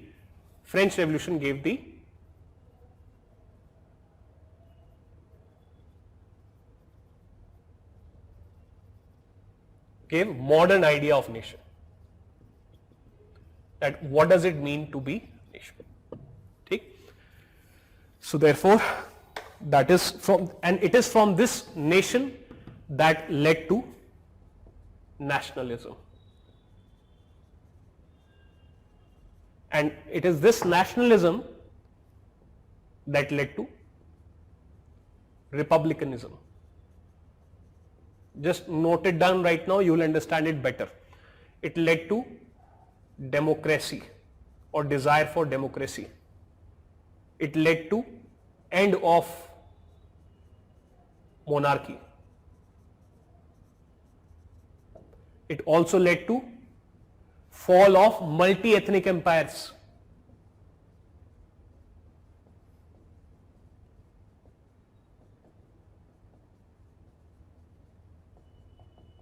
I'm just giving you a trailer. What is the trailer? If French Revolution is saying, French Revolution 1789, if French Revolution 1789 is saying that nation means summation of people, right? And then you say that nation is supreme. That means people are supreme. People are paramount. They are number one. Then if people are at number one, or if people are paramount, if they are at the top, they are the supreme, then how can there be a one person called a king above these people? Because if you are saying that nation is supreme, then I am saying nation is summation of people. That means people are supreme. Then how can anyone rule those people? No one can rule those people, right? How can a monarch or a king rule those people? Therefore, there has to be end of monarchy. What will happen after end of monarchy? Who will rule then? By nation is supreme means people are supreme. It is the people who will rule themselves. How they will rule themselves? Through their representatives. We will have elections, and therefore through our representatives will be ruled. That is, people are ruling. Members of parliaments, etc. They are the ones who are chosen by the people. That is the root of democracy. Republicanism is same as this. That is, what is a republic? Republic means where the real sovereign power, the supreme power, lies among the people and not in a king. That is republicanism. Right? Also, it led to fall of multi-ethnic empires. Meaning is that people are supreme. Okay? But then who are these people? People are French. Who are people number one? Who are people number one? People number one, they are, let's say, German. People number two, they are French. People number three, they are Poles. People number four, they are Czechs. Right? People number five, Russians. People number six, Slavs. or Serbs. See? So you are saying that, see, now the whole world is not people. The whole world is not people. The whole world is a set of different people. Being German is a one set of people, right? These people, each German feels that I am German, you are German. Kaise? How? We have something common between us, something highly common between us, right? And therefore we feel that we find a lot of similarities among each other. We feel we are one. But whenever we see a French, we are like, "Tu kahan se aa gaya bhai? Who are you? What are you speaking French? I don't understand. What rituals do you have? I don't know, what's your culture? What songs are you singing? Who are you? You are different, right? We are Germans. They are French. They are English. Us versus they feeling. So therefore, when you have this definition that nation is summation of people who feel they are one, right? And then you say that people are supreme. That means each set of P1, P2, P3, P4, P5, P6, they should rule themselves. What it will mean? It will mean that Germans, they should live under Germany. French, they should live under France. Poles, they should live under Poland. Czechs, they should live under Czech Republic. Russians, they should live under Russia. Slavs, or like in this case Serbs, they should live under Serbia. Right? So therefore, this is nationalism. Now imagine if there is an empire like Austria-Hungary Empire, which had multiple nationalities. So when you have nationalism, it will result in splitting up of that country into multiple nations. Because if we are going to have that meaning of nation is summation of people. That's why it is said India is a nation in the making. Why? Because if all the Indians, if they don't feel that they are one people, then there is a problem. That's why in modern Indian history, you read this sentence again and again that India is a nation in the making, right? So those are certain concepts. Apart, there are further concepts also. If you have any conceptual doubt in your mind before we begin our syllabus proper. Okay.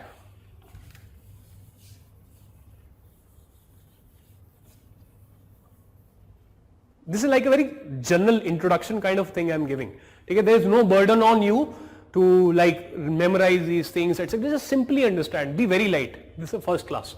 Okay. Apart from this, what do we have? Apart from this, there is a concept called a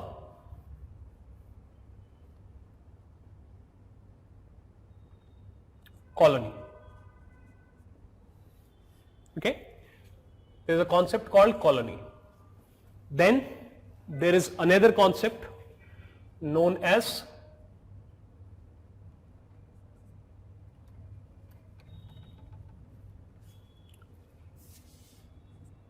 sphere of influence.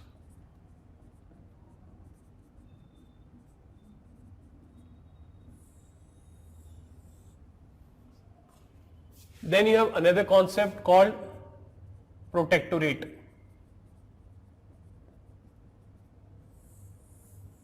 Then you have another concept called satellite state.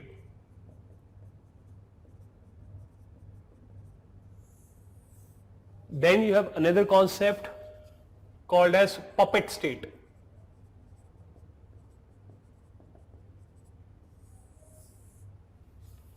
Puppet state.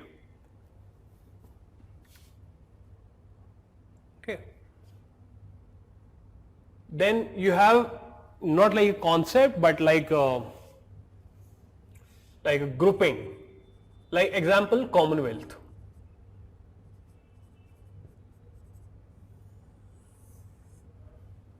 Okay, example, Commonwealth. Right. So what are these things? Harjot is asking a controversial question. Sir, did Goa annexation made us state nation? So India is a nation state or state nation? Your stand will always be, it is a nation state. Okay? Your stand will always be, it is a nation state. Why? Because the constitution says that we the people give us this state. Then if the Pakistani says that but your Constituent Assembly was not elected, then what you will say that it was not elected, but the leaders which were there, they were very, very popular leaders. All of them, they were mass leaders, or most of them, they were mass leaders, right? They were the stalwarts of Indian National Congress, and many of the non-Congress people were also there, right? So therefore, even if not through an election, they did represent the people. That is what you will say. You will say that over a period of time through our Indian national movement, because of Gandhiji, gradually all the sections of India, they participated in the Indian national movement, right? So therefore, we are a nation state. That is what you will say. But obviously that's a grey area. Why? Because Gopal Krishna Gokhale himself, he said that we are a nation in the making. Okay, you simply search, so we are a nation in the making. As more and more Bollywood movies come out, as more and more common Bollywood heroes are there, as more and more common songs are there, when more and more northern Indians, they watch Tamil movies and vice versa, when more and more Bahubali like movies are there which are dubbed into multiple languages, when more and more tourists, they go from north to south, from west to east, intermingling is there. When you have a single tax like a GST, so that every person, be it a Tamilian or be it a Easterner or be it a Northerner, they pay the same tax regime. When more and more number of years pass under the same constitution, under the same political structure, over a period of time, then we will be strengthening our national culture, so that maybe today we can say, right, those people who are not saying, after 20 years they will say that we are Indian, that we are one nation because of that common culture. Okay, because when we feel, and what is very, very important for India to complete that process of becoming a proper nation, good economics is good politics. So therefore, till the point of time, because whenever economics goes down, then be it a girlfriend-boyfriend relationship, a husband-wife relationship, brother-brother relationship, father-son relationship, nation-nation relationship. Why? Because nation is summation of people. So nations behave like people behave, like me and you behave. We usually have quarrels with our neighbors, don't we? Right? So that's how nations behave, like people behave, and good economics is good politics. So therefore, if India is able to provide good economic growth, then chances of separatism will be less, and people, they will feel happy with each other, they will intermingle, plus these other things are there, then our process of nation in the making will be complete. Sagarika is asking about republicanism. So what is republic? So there is a concept of sovereign power. So when sovereign power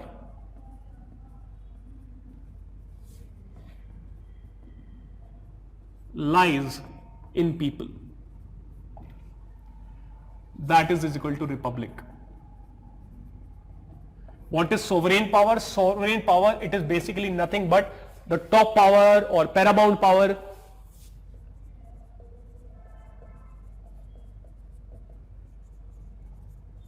that is the real source of power. Okay, the real source of power, when it lies in the people, then you call it a republic. When it lies in one person,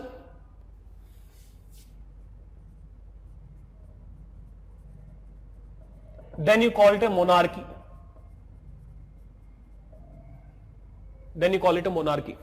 Right? So republic means the people, they govern themselves.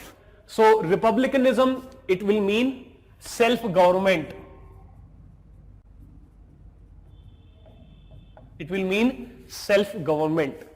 Okay, when people are deciding how they should, what kind of organization structure, what kind of state it should have, right? When they go, self-governance is nothing but republicanism. When the representative of the people, they are the ones who are there in the ruling position, that is known as republic. Okay. Okay, another question is there, in the era of nation state and globalization, how Singapore is surviving and developing only on the basis of economy of a city state because of trade. So Singapore, it is a very important financial center, and second, so basically, okay, there is another concept which we'll discuss, because that will be useful when we discuss Scramble for Africa. So everything that we are discussing here, it will come in one form or the other in our syllabus. तो मैं यहाँ पे फालतू बकैती नहीं काट रहा हूँ, मतलब इन द सेंस कि I am not time passing here. All of these concepts, they will come to use in our syllabus, and they are very, very important, and by devoting these 3 hours here, I am probably saving multiple hours later on, right? So we will define them. Before that, there is a concept of a viable state which is related to your question, Tushar. So let us first discuss these parts, okay? So Sagarika, I hope in a very simple manner, in a very simplistic manner, you are able to understand that when the sovereign power, what is sovereign power? The real source of power, okay? When it is lying in the people, then you call it a republic. What is the meaning of that? When people are, they are ruling themselves. So for example, how we are ruling ourselves? We have created a mechanism of elections. Then we have elections for a multi-party system of democracy, right? So that's how we call ourselves a republic. That is, the real power is in the hands of the people, and tomorrow if we want to change that apparatus, then people, they can change that apparatus. Tomorrow if we want one party system, then we can have a one party system, because people are deciding themselves, right? So the people, they can change the constitution itself, they can change everything. Now, what is the sphere of influence? It is very simple. Sphere of influence, meaning of sphere is what? Like small region. For example, right now, this stage where I am teaching you, this is my sphere of influence. Okay, I am dominating this area. I can move things around here. I can rub the board whenever I want to rub the board. Right? That's my sphere of influence. So basically, what is a sphere of influence? If you are a country, then, and if you are, अगर आपकी चलती है in your neighboring areas, that is, if you are a country and then the surrounding geography or the surrounding countries, they are under your influence, they are independent. For example, a person can say that Nepal, Bangladesh, Bhutan, this is India's sphere of influence. They are independent, they are not our colonies, they are not anything, they have all the rights, but still, since we are the more influential power, so therefore, usually they do not adopt such policies, especially in the domain of foreign affairs, that they contradict India. Why? Because that's our sphere of influence, right? So that's like very simple. It is like the weakest form of domination. It is the weakest form of domination, that is your sphere of influence. Then what do you mean by a colony? So a colony is a foreign territory where you have gone and you have established a foreign territory as a colony, that is, then you start dominating the economics of that foreign territory. Maybe you have taken over the government of that territory, right? So that's your colony. Okay, so you become a colonial power and that's your colony. Okay, where you have maybe gone ahead and you have settled there. Colonization means you have captured the land. Okay, you have, in a way, you have captured a land, or you have, when you have control over a foreign land.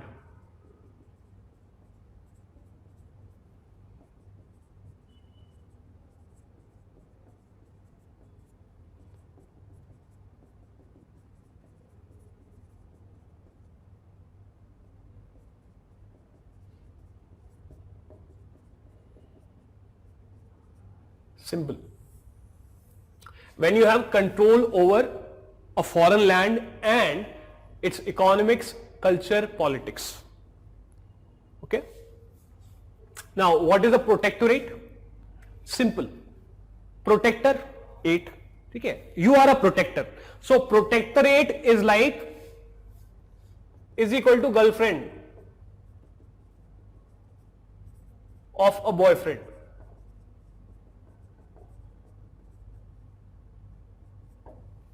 In a patriarchal society, protectorate is nothing but a girlfriend of a boyfriend. What is the meaning? The meaning is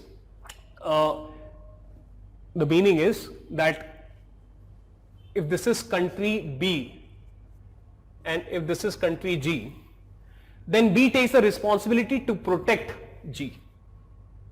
Okay? For example, foreign invasion. If some country attacks G, then B will protect G. Okay, so for example, for a long period of time, Cuba was a protectorate.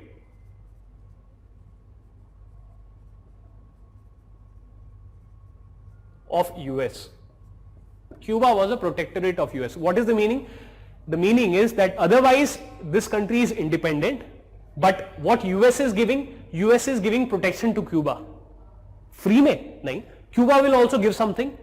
What does Cuba give? US had control over foreign policy of Cuba. So when basically ये सब इन सब चीजों को हटा दो just to make you understand, I had written that, but simply a protectorate, it is a two-way relationship whereby A controls foreign policy of B, and second part, A promises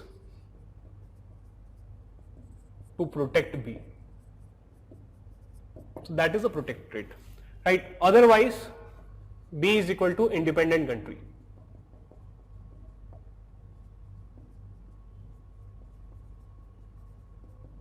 B is an independent country, just that its foreign policy is not under its control, right? And A has that control over the foreign policy, and that's how protectorate. Okay? कहीं पे mention मत करना, but if you are a Pakistani, you can say that Bhutan is a protectorate of India, or in a way Bhutan is a protectorate of India. ऐसा कह सकते हैं. But that is not the case. Why? Because in a protectorate usually negative connotations are there. So whenever we are saying that B is a protectorate of A, then we are hinting at a negative, a coercive relationship. Whereas India and Bhutan, we have great relationships. Okay? So therefore, only a Pakistani will say that. So that is the meaning of protectorate. It has a negative connotation. All of these concepts, they are like, this is a negative connotation, this is a negative connotation. This can be, depends. Now what is a satellite state? Satellite state, it simply means that, what is a satellite? Moon is a satellite of Earth. That is what you say, na? So what happens is, if this is your Earth, then Moon rotates around Earth, right? That means the country which is when it is said that country B is a satellite state of country A, then you are basically saying that technically you are independent, but otherwise you follow each and every diktat of that country. So you are technically independent,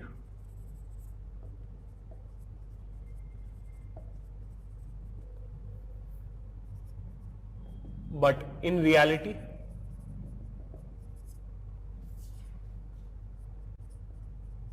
follow each and every direction of a neighboring power. So this usually, this neighbor concept is there, neighboring power.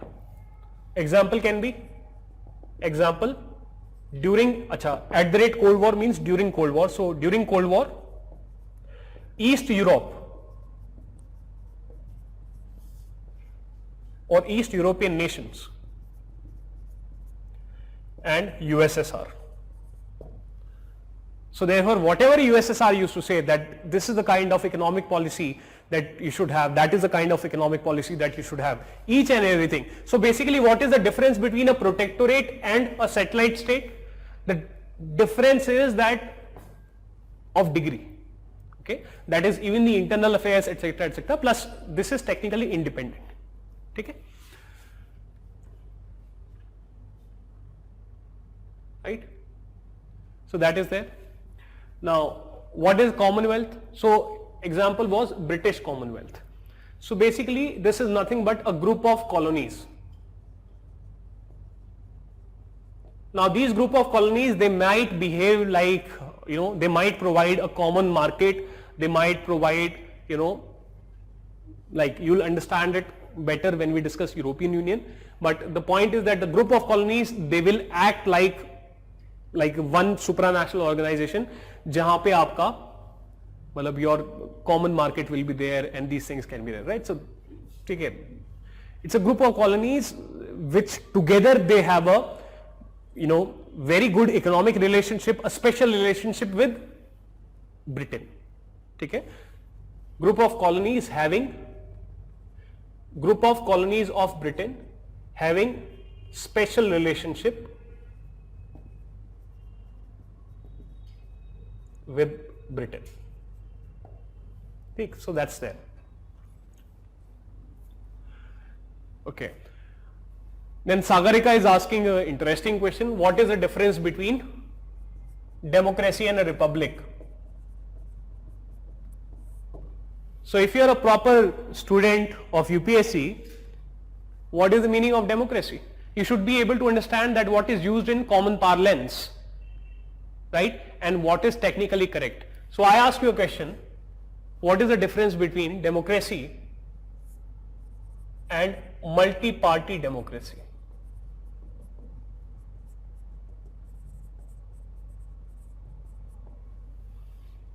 Democracy and multi-party democracy, what is the difference? Take, what is the difference? And then here we can have a republic.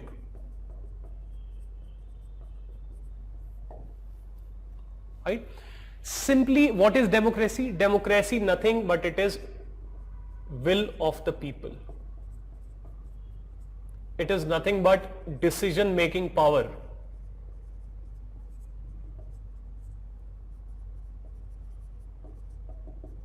With people. That is what is democracy. That is it. Did we mention election? Did we mention anything else? Nothing. Zero. What is multi-party democracy? This is nothing but one of the multiple ways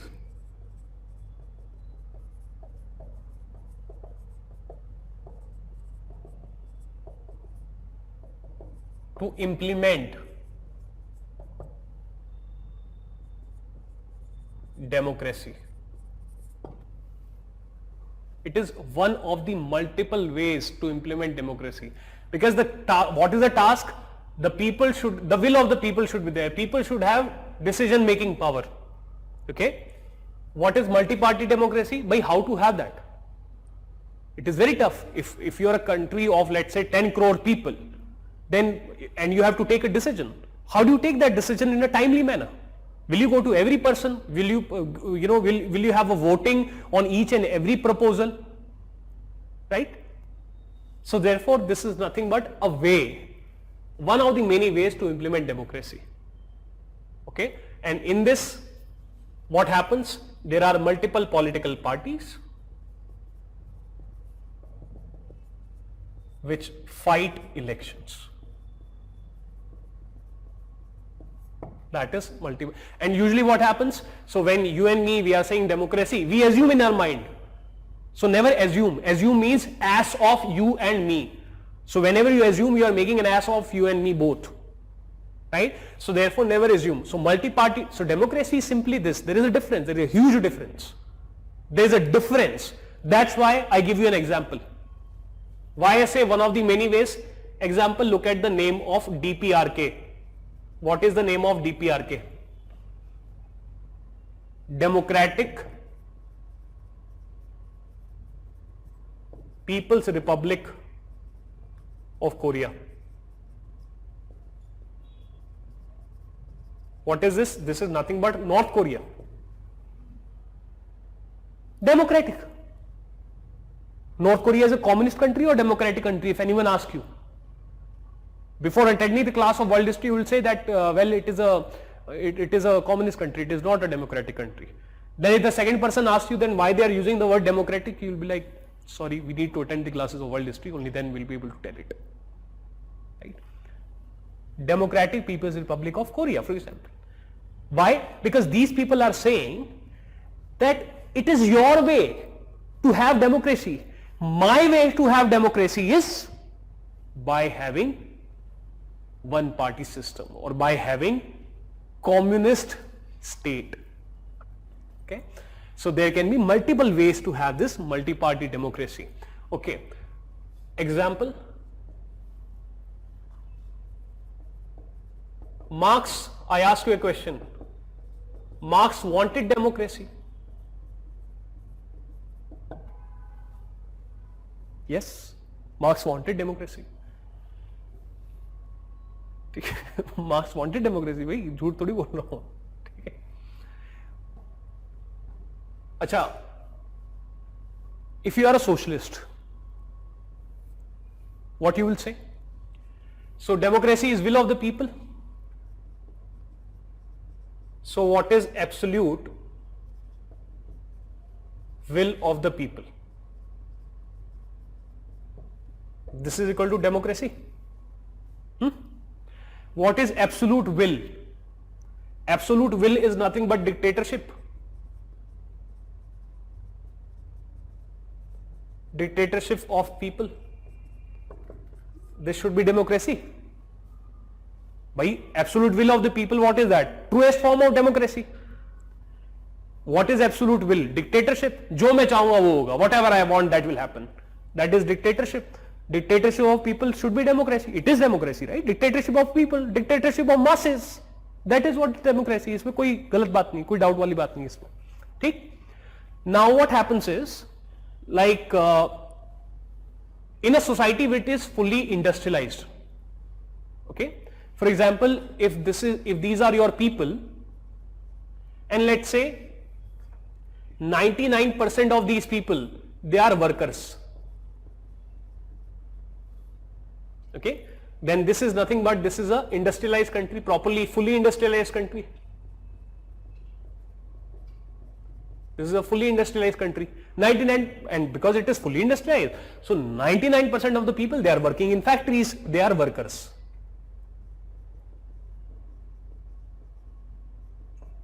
Right? In such a society, what you can say?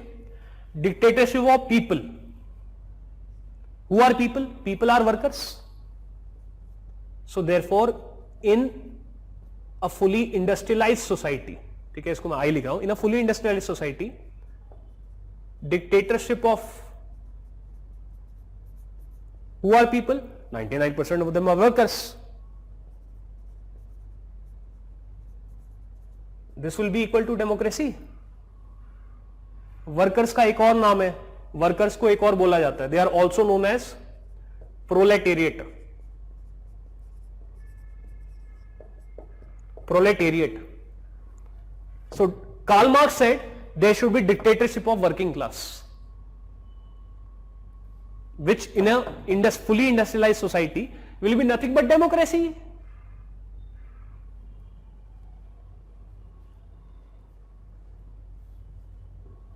सोच के देखो, what is a republic? Republic and democracy, they are used interchangeably.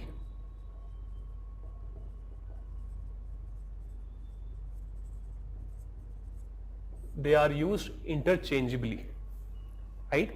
But usually what is there, when you use the word republic, you are basically talking about this sovereign power. You are talking from the perspective of sovereign power lying. So usually it is democracy via representatives.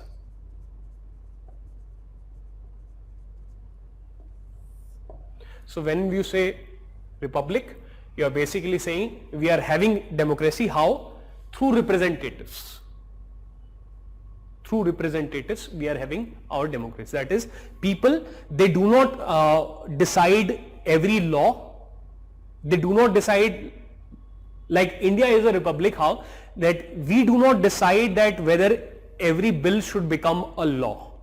We do not decide that this bill should be there. We do not have the power to have a bill in the parliament. Plus we also do not get to vote on each and every bill. भाई आपको और मेरे को थोड़ी मौका दिया triple तलाक bill pay vote करने का या फिर किसी और बिल पे वोट करने का, हमें मौका नहीं मिलता. We do not get that मौका. हु गेट्स दैट मौका? Our representatives. So republic is democracy via representatives. What will be the truest form of democracy? Where a common man, every common man has the chance to float a bill, where every common man gets the vote on not just in the elections but also on the bills.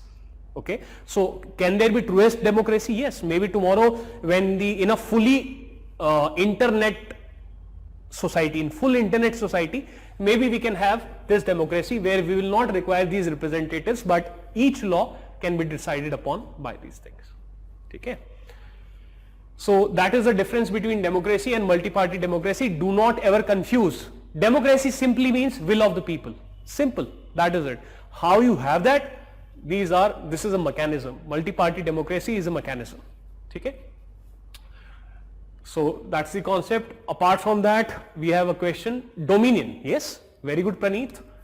When you talk about dominion, what is the meaning of dominion? Very good. I like that my students, they are thinking. That is the thing.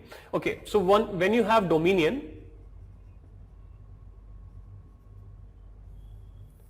what is the meaning of dominion? Dominion means sovereign power. Sorry.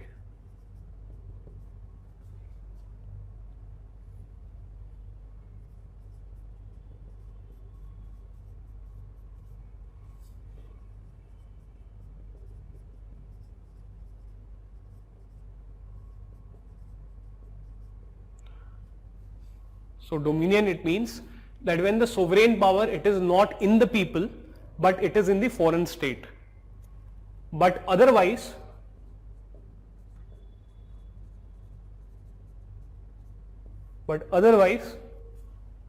there is self-governance, but otherwise people have self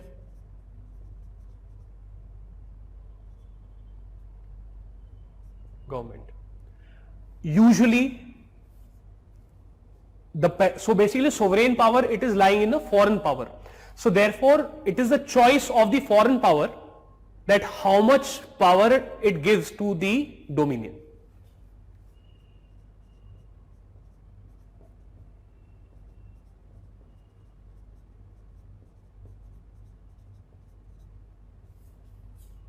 This is usually, not always, because choice is there. So it is a choice of sovereign power that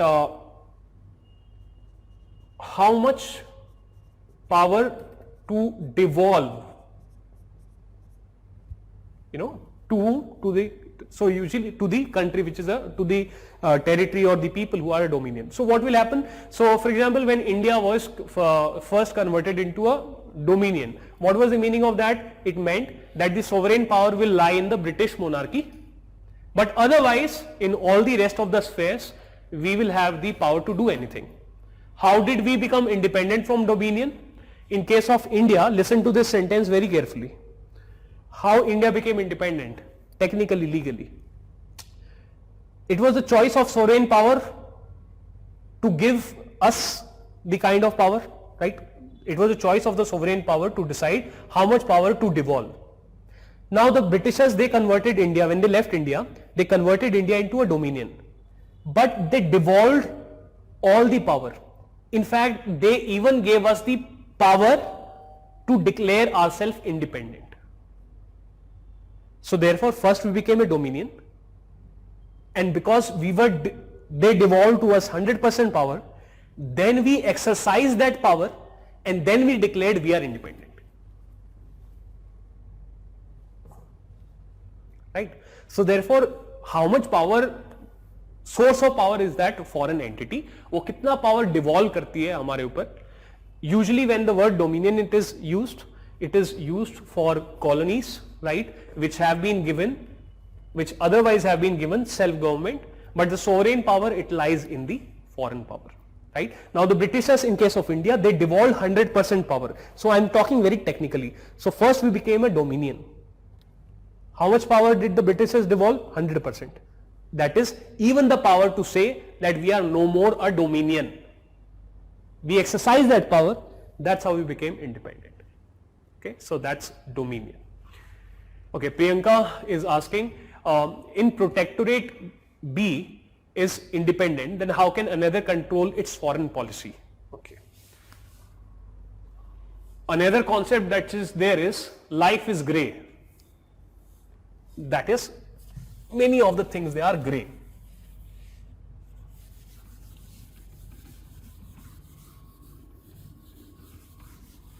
Just in case if you have not written this down, then मतलब I hope लिख लिया होगा अभी तक, क्योंकि काफी time से था बोर्ड पे, नहीं तो बाद में अभी टाइम नोट कर लो, इट इज 3:48, बाद में लिख लेना, बेसिक कॉन्सेप्ट ऐसा कुछ नहीं. So okay, and a very good question. मतलब Priyanka, I really appreciate it, because ये क्वेश्चन मैं सोच रहा था कौन पूछेगा. Right, so basically your sovereign power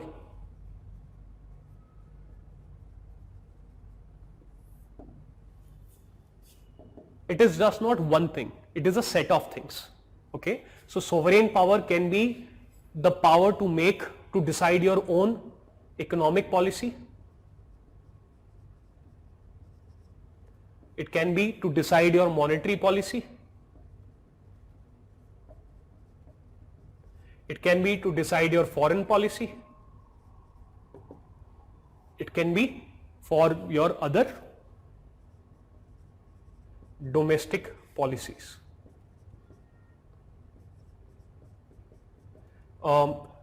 It can also include the power of taxation. So these are usually the different forms of power which constitute the sovereign power.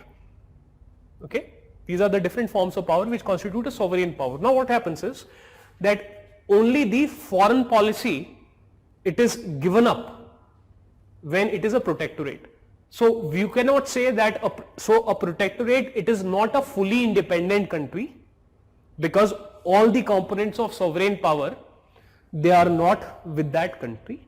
So therefore it is not a fully independent country, but technically apart from the foreign policy, all the other policy making power is with the country B.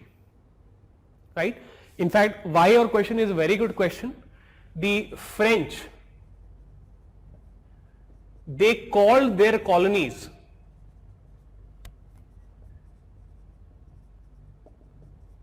protectorate. We are saying they called, but in reality they behaved with those countries or with those areas as if they are their colonies. But for the world they just call them protectorate. But in reality they took away all the other sovereign power. So French, they called their colonies protectorate, which is or which was not the reality.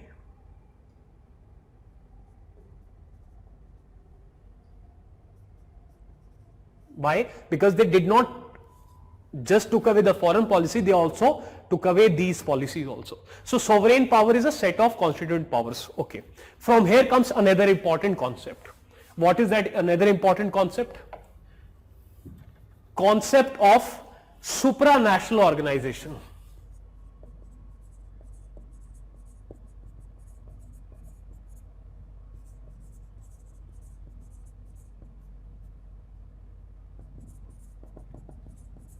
Concept of supranational organization. What are some of the examples? Some of the examples are United Nations, League of Nations, European Union, ASEAN, SAARC, etc., etc. These are supranational organizations. That is, multiple nations, they have come together and they have established a common organization. Right? European Union, United Nations, League of Nations, ASEAN, they are supranational organization. What happens is, whenever any country becomes part of a supranational organization, then usually there is loss of sovereign power.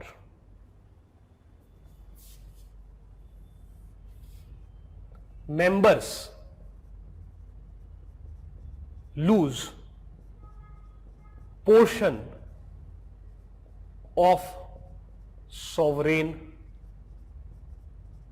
power. Who do they give it to? They give it to the supranational organization. They give it to supranational organization.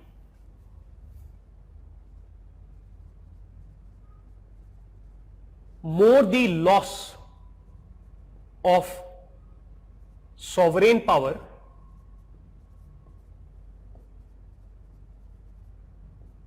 stronger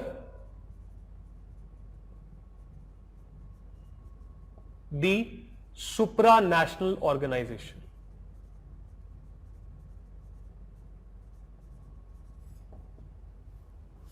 And weaker the member. And weaker the member. ये यहां तक का नहीं आ रहा होगा ना, मतलब यहीं से कंटिन्यू कर रहा हूं मैं, मतलब वो तो सेल्फ अंडरस्टैंडेबल है, right? More the loss of sovereign power, stronger the supranational organization and weaker the member. So therefore, more the powers are there with the EU, more unity when you have, EU becomes powerful, but Germany becomes weak, France becomes weak, Britain becomes weak, Spain becomes weak, members become weak, because sovereign power is all of this to come together, to have greater unity. These people, they decide, okay, we are not going to have separate economic policies, we will have a common economic policy decided by European Union. So therefore, the country, individual country, loses the power to make economic policy. That power goes to where? To European Union. So therefore, then there is this political power also, other domestic policies also, right, to make other laws. That is other laws, civil law, criminal law. So today European Union, it has also a parliament, that is European Parliament, okay, that, and the laws made by the European Union Parliament or European Parliament are to be followed by each of the member. So therefore, for political unity, members gave up their political power. To whom? To European Union. So therefore, now United Nations, etc. So it depends. What is the constitution of the supranational organization? Right? So if tomorrow we say that United Nations के order सबको मानने पड़ेंगे, then, so therefore this concept is very important, because this concept will come to utilization not just in European Union formation, it will come into utilization when we discuss League of Nations. For example, US did not join the League of Nations in 1920. In our discussion we will mention why, because the Republicans, they did not want to give up any of their sovereign power to a supranational organization. So each and every concept which I am teaching you today, I am just introducing you to these concepts. They are of use in the world history. So do not think that this is a, like all of this is of utility. Okay? So that is there. So very good question, Priyanka. Okay? Okay. Durgesh is asking, what is multilateralism and balance of power? Okay.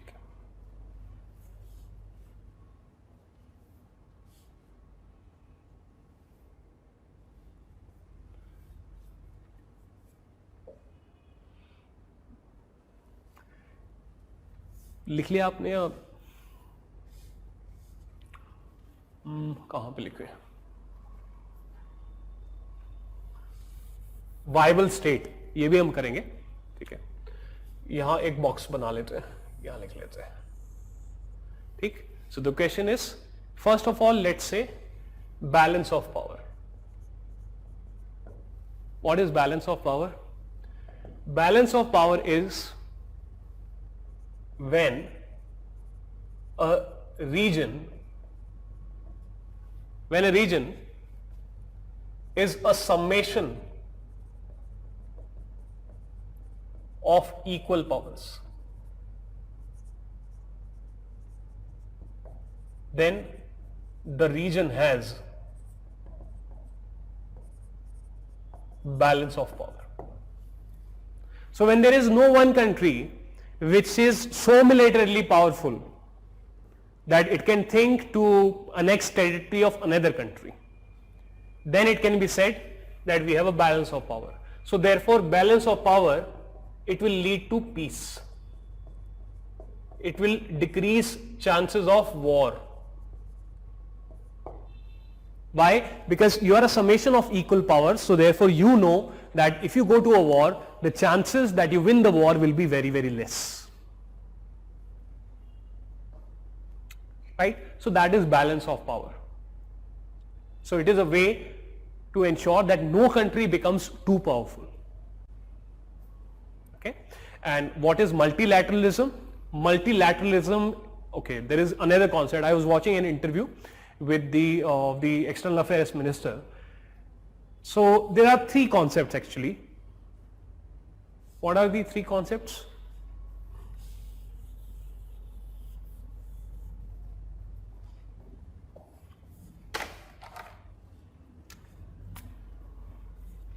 So there is one concept which is known as bilateralism.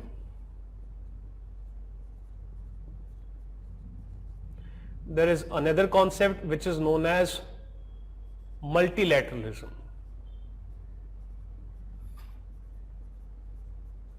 And in that interview, our external affairs minister, he used a term where he said plurilateralism. What is the difference? Bilateralism, this is very easy. When the group is equal to two members, that is when two countries they are coming together and they are trying to resolve their dispute, they are trying to arrive at an agreement, they are trying to sign a free trade agreement, they are trying to sign a military alliance, whatever. That is bilateralism. That is when the group is of two member nations. Okay? What is multilateralism? When your group is of multiple nations.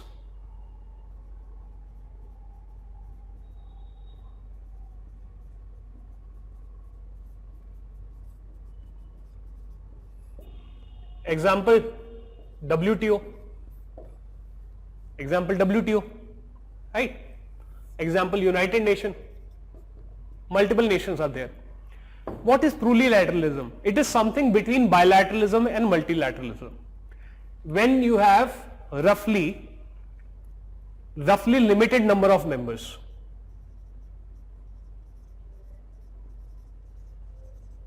Limited number of members. What is the meaning? Meaning is that is when you have 3 to 4 people, 3 to 4 members you have, then it is, and they try to arrive at a common policy, they try to arrive at a free trade agreement, right? All of those things. So for example, Quad, QUAD, right? Trilateral forums, RIC. What are the examples? Examples are BRICS, BRICS nation. Example BRICS, फिर भी मत बोलो, RIC बोलो, you know, because it is something like something in between Russia, India, China, right? On 3 people, 4 people, you know. So the external affairs minister said that going ahead, the future is of plurilateralism at the expense of multilateralism.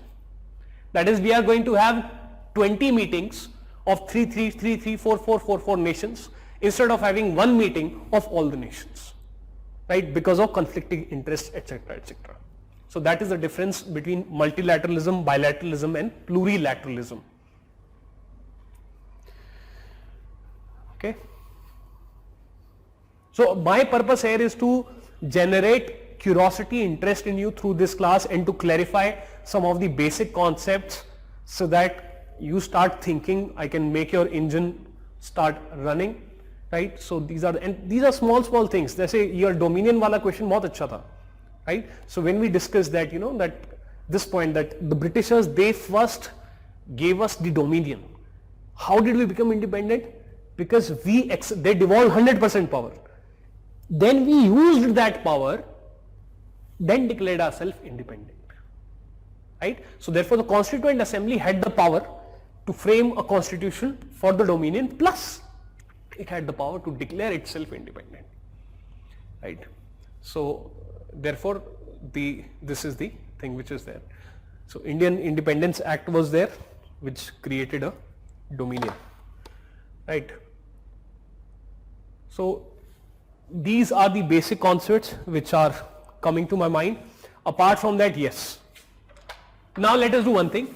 Let me give you 5 minutes break. In that break, you note down so that I can clear the board, right? So 4:30 our class is ending. So you note it down. After that, there are certain concepts like a viable state. There is general principle which is there. So that we will cover. General Gyan, right? So let's take a 5 minutes break. 5 or 7 minutes break. So we'll meet at 4:09 or 4:10.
Okay, so we have a couple of questions. Okay, so the question is, what is the difference between a satellite state and a puppet state? So when you have a puppet state, so usually what happens is that when the government is installed by a foreign power,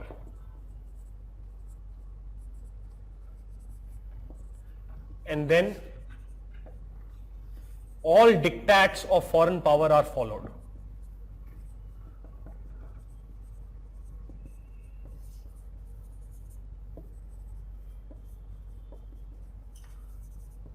So, and this puppet state, it is very similar to your satellite state. But usually in case of satellite state can be said to be like, usually it is proximate in geography. Usually जिस तरीके से इसको use किया गया है history में, so usually there is proximity in geography. When you have a puppet state, it may be geographically proximate, it may not be geographically proximate, right? And obviously puppet is a stronger word. There is another concept, puppet is a stronger word than satellite. It is a stronger word, so it represents like a greater control of the foreign power. Okay, so control is here also, but this puppet word, it is a relatively stronger word. And satellite state, because of the word satellite, it can be geographically proximate, right? So that is the thing. Then Meena is asking neo. So neo, nothing, it is new. Neo is nothing new, right? So basically what will be neoliberalism? Liberalism in the recent era, or something a little more different than liberalism will be neoliberalism. Okay, so we'll not be getting right now into what is neoliberalism, वो थोड़ा सा ज़्यादा हो जाएगा. Maybe when we discuss socialism तब थोड़ा सा discuss कर लेंगे इसको, ठीक है. So neo basically means new, so something which is new. So because already new imperialism was used, so therefore they could not come up with some new word, so they came with neo-colonialism. So neo simply means new. That is a simple concept. Okay. Okay. Now another point that we were discussing about was a viable state, right? Because there was a question on city state. Okay. So the question was that Singapore, it is a city state,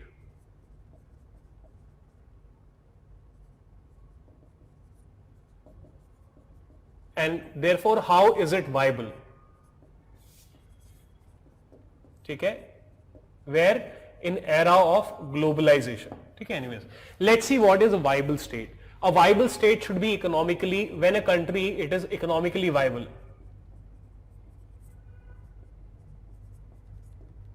When it is economically viable. How do you have economic viability? You will have economic viability when you have decent natural resources.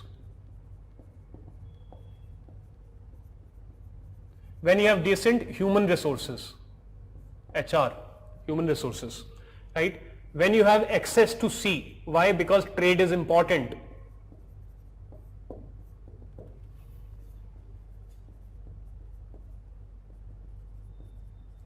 Trade is important, right? So when you have access to sea, when your geography is not a landlocked geography, okay, so usually these things are there when you have a good natural resource, good human resources. And what is this natural resource? It has two components. There should be quantity and also there should be diversity. What do you mean by diversity? Multiple resources should be there. So सिर्फ ऐसा नहीं होना चाहिए that a country has only copper. There are no other resources, right? So therefore plus quantity, that is decent quantity. And therefore as a result, to be economically viable, what will be important? For economically viable, all these features will be there when you have a decent amount of territory.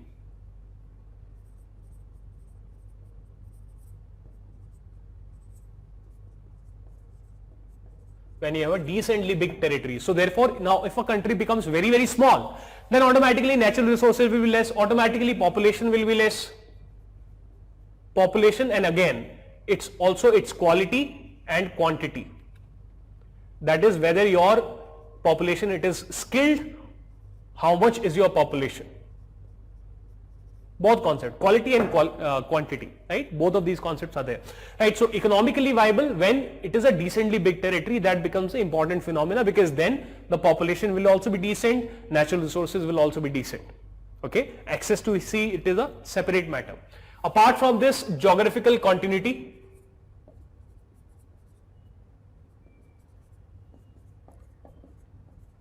What do you mean by geographical continuity? भाई ऐसा नहीं होना चाहिए that Himalayas, example Himalayas, they separate India and China, right? What if the Himalayas are part of India only? Then it will become very difficult for one region to connect with another region, for goods to travel from point A to point B if there are Himalayas in the middle, right? So what I am saying is this thing, that geographical continuity should be there. It provides a natural geographical barrier, and therefore geographical continuity should be there, so that interconnectivity is there.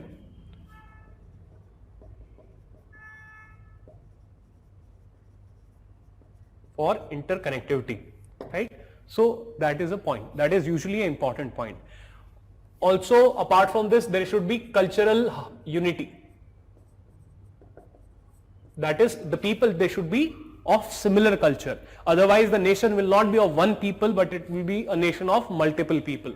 So usually cultural unity should be there if you want to make a viable state. This culture, it is represented by language, it is represented by religion, it is related to folk songs or folk culture which is there. So that is the thing. Why this point is important? This point will become important when we discuss Scramble for Africa, because the map of Africa, it is such that very different tribes with very different culture, they became part of one country. The map of Africa is such that each country became dependent only on one natural resource, that is, diversity was not there, right? So therefore all of these things will be there. When we discuss Scramble for Africa, we will see that quality of human resource was not there. For example, when Angola became independent, there were no graduates. पूरी country में कोई graduate ही नहीं है, because education was not there, right? So anyways, these things they become important. Now this viability of state, it applies to world history, it applies to international relations, it applies to post independence India. Why did we have separate Tamil Nadu, like the Telangana movement? Okay, so this viability concept helps you understand that reorganization of states. Why do we have a Tamil Nadu? Why do we have a Karnataka? Why? Because cultural unity. Okay, why we have India as a separate country and China as a separate country? Because of geographical continuity. So very naturally we developed a separate culture, separate ethnic feature also, right? Now the question was how Singapore is as a city state, it has become viable, especially in the era of nation states and in the era of globalization. So it has become, so what is the answer? Because of globalization. That is the answer actually. Why because of globalization? Because globalization, it has led to international trade, a very high international trade. This international trade, it has led to international finance.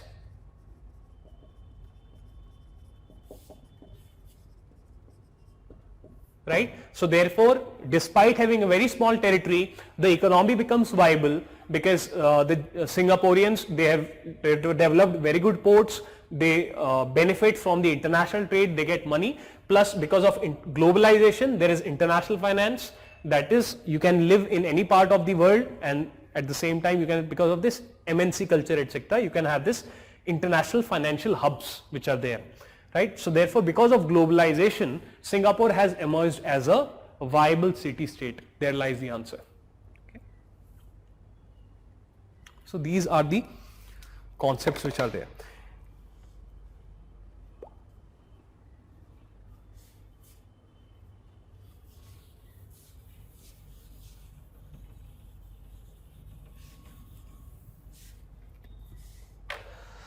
Okay. Now let us begin. Let me give you a primer of our next class. So we have 9 minutes left. So our next class is going to be on feudalism. Okay. Now focus on this word, this ism. Okay. So this ism, it represents a way in which, a way to organize society.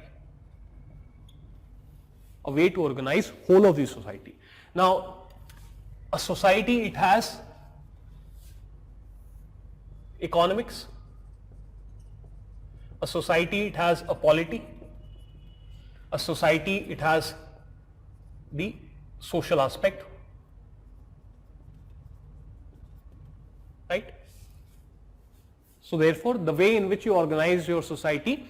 So feudalism was a way in which humans in Western Europe from 600 AD to 1500 AD, right, where what is the location? Location is Western Europe. Why we focus on Western Europe? We focus on Western Europe. Why? Because it is the Western European countries which dominate the world today. So therefore we study the world history pertaining to the Western European countries like Germany, Italy, France. These are the countries we study about, Britain, because they are the ones who dominate the world. So the utility of the world history is that we study more about them rather than the Eastern European countries which today they do not dominate the world. Okay. So feudalism, it developed from the time period of 600 AD till the time period of 1500 AD, right? Before feudalism, that is a separate matter. So feudalism was not there. Okay. Anyways, what is feudalism? Let us first talk about, अच्छा, एक और मैंने आपको क्या बात बोली? Life is grey. That means that there are, like in sovereign power, there are multiple components. In the feudalism also, there are multiple components. It might happen that one of the component over a period of time it becomes weak, but rest of the components they continue to be there. Still we will say that feudalism was there. Okay, it is a matter of percentages, not a black and white. Now in the domain of polity, I am just giving you a primer. In detail we will study in the next class. So in the polity, this era of feudalism, in this era the Western European nations which you see, first of all, first point is there were no nations.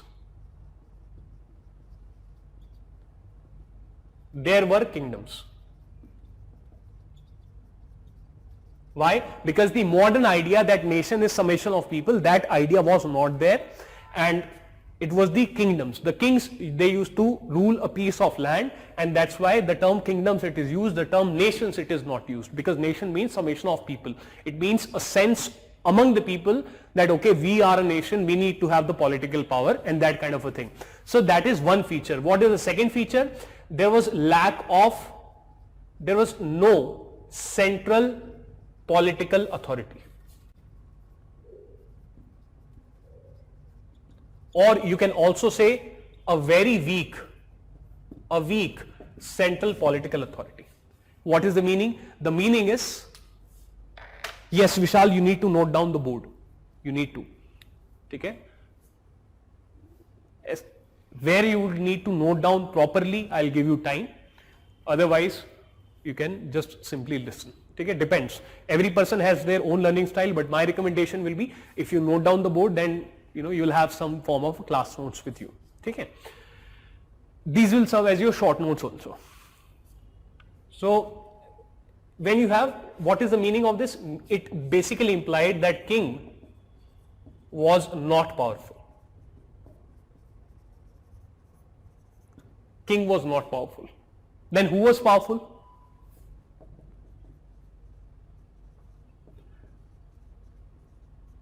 Power was with nobles. What kind of power? Political power. Who are nobles? These are basically lords. Okay. What are the example of lords? What are the different kind of lords? Examples, for example, they will be known by the name of dukes. Some of them they will be known as earls, right? Some of them they will be known as knights. Some of them they will be known as barons. So these were different lords, these were the IAS officers, IPS officers kind of people, okay, different secretaries kind of people, okay, just for the sake of understanding.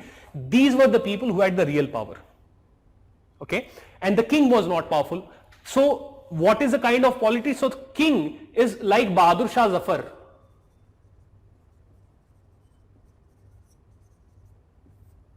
In 1857, he was not powerful. The real power it lie with the Marathas, the real power it lie with the Nizam of Hyderabad, the real power lie with Murshid Quli Khan kind of people, right? Those who were the nobles. I'm just trying to draw a parallel with modern Indian history. Okay, कोई आपको ऐसा requirement नहीं है modern Indian history का, rather you should do world history before your modern Indian history, right? So anyways, the king is not powerful. So the king is like Dadaji, that is your grandfather.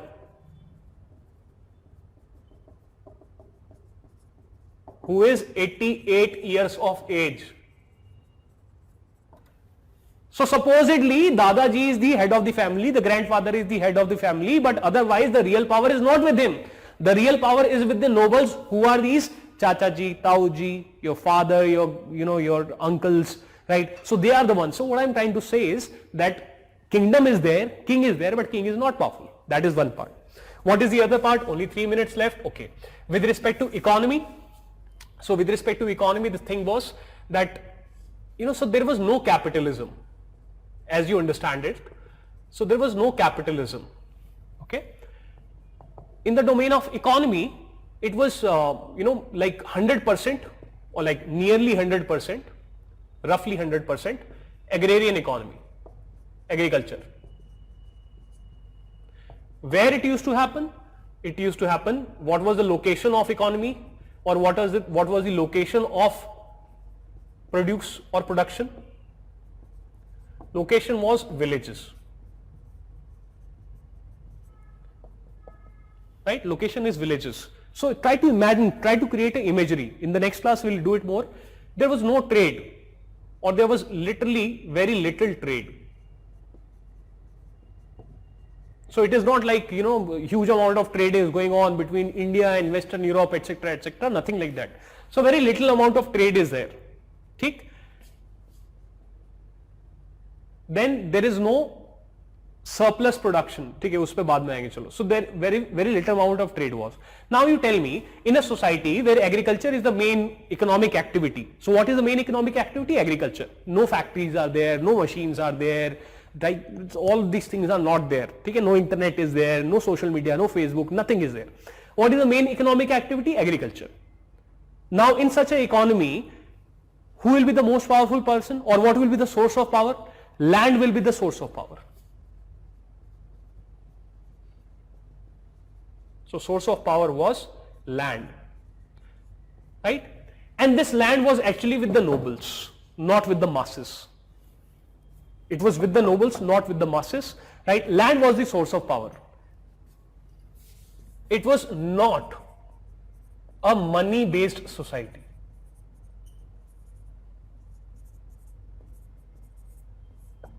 It was not a money-based society. Okay? Market was very weak. That is, there was no great place as such, where, huge number of people they are, gathering, or like marketplace as such, or in general, your market, it is weak, right? Because why? Trade is not happening. Very little trade is there, right? So like that, the basic primer. With respect to the social aspect, well, the society was divided into rigid classes. So like you have your caste system in India. So similar kind of a system was there. There was a social hierarchy, and it became hereditary also. So therefore, if you are born a farmer, all your life you will be a farmer. Okay? If you are born a noble, all your life you will be a noble. Your children will also be noble. Your grandchildren will also be noble. Right? So that kind of a system was there. More on this system we will discuss in the next class. So thank you for your time, and in the next class we will further elaborate upon this feudalism. And yeah, right. So I hope I was able to generate your curiosity, some basic concepts. You don't have to take any burden of all of those concepts. That was just a primer. Details, topic-wise details, we'll deal with them. So those concepts, they will get further elaborated in form of proper topics, right? So thank you so much for your time. God bless.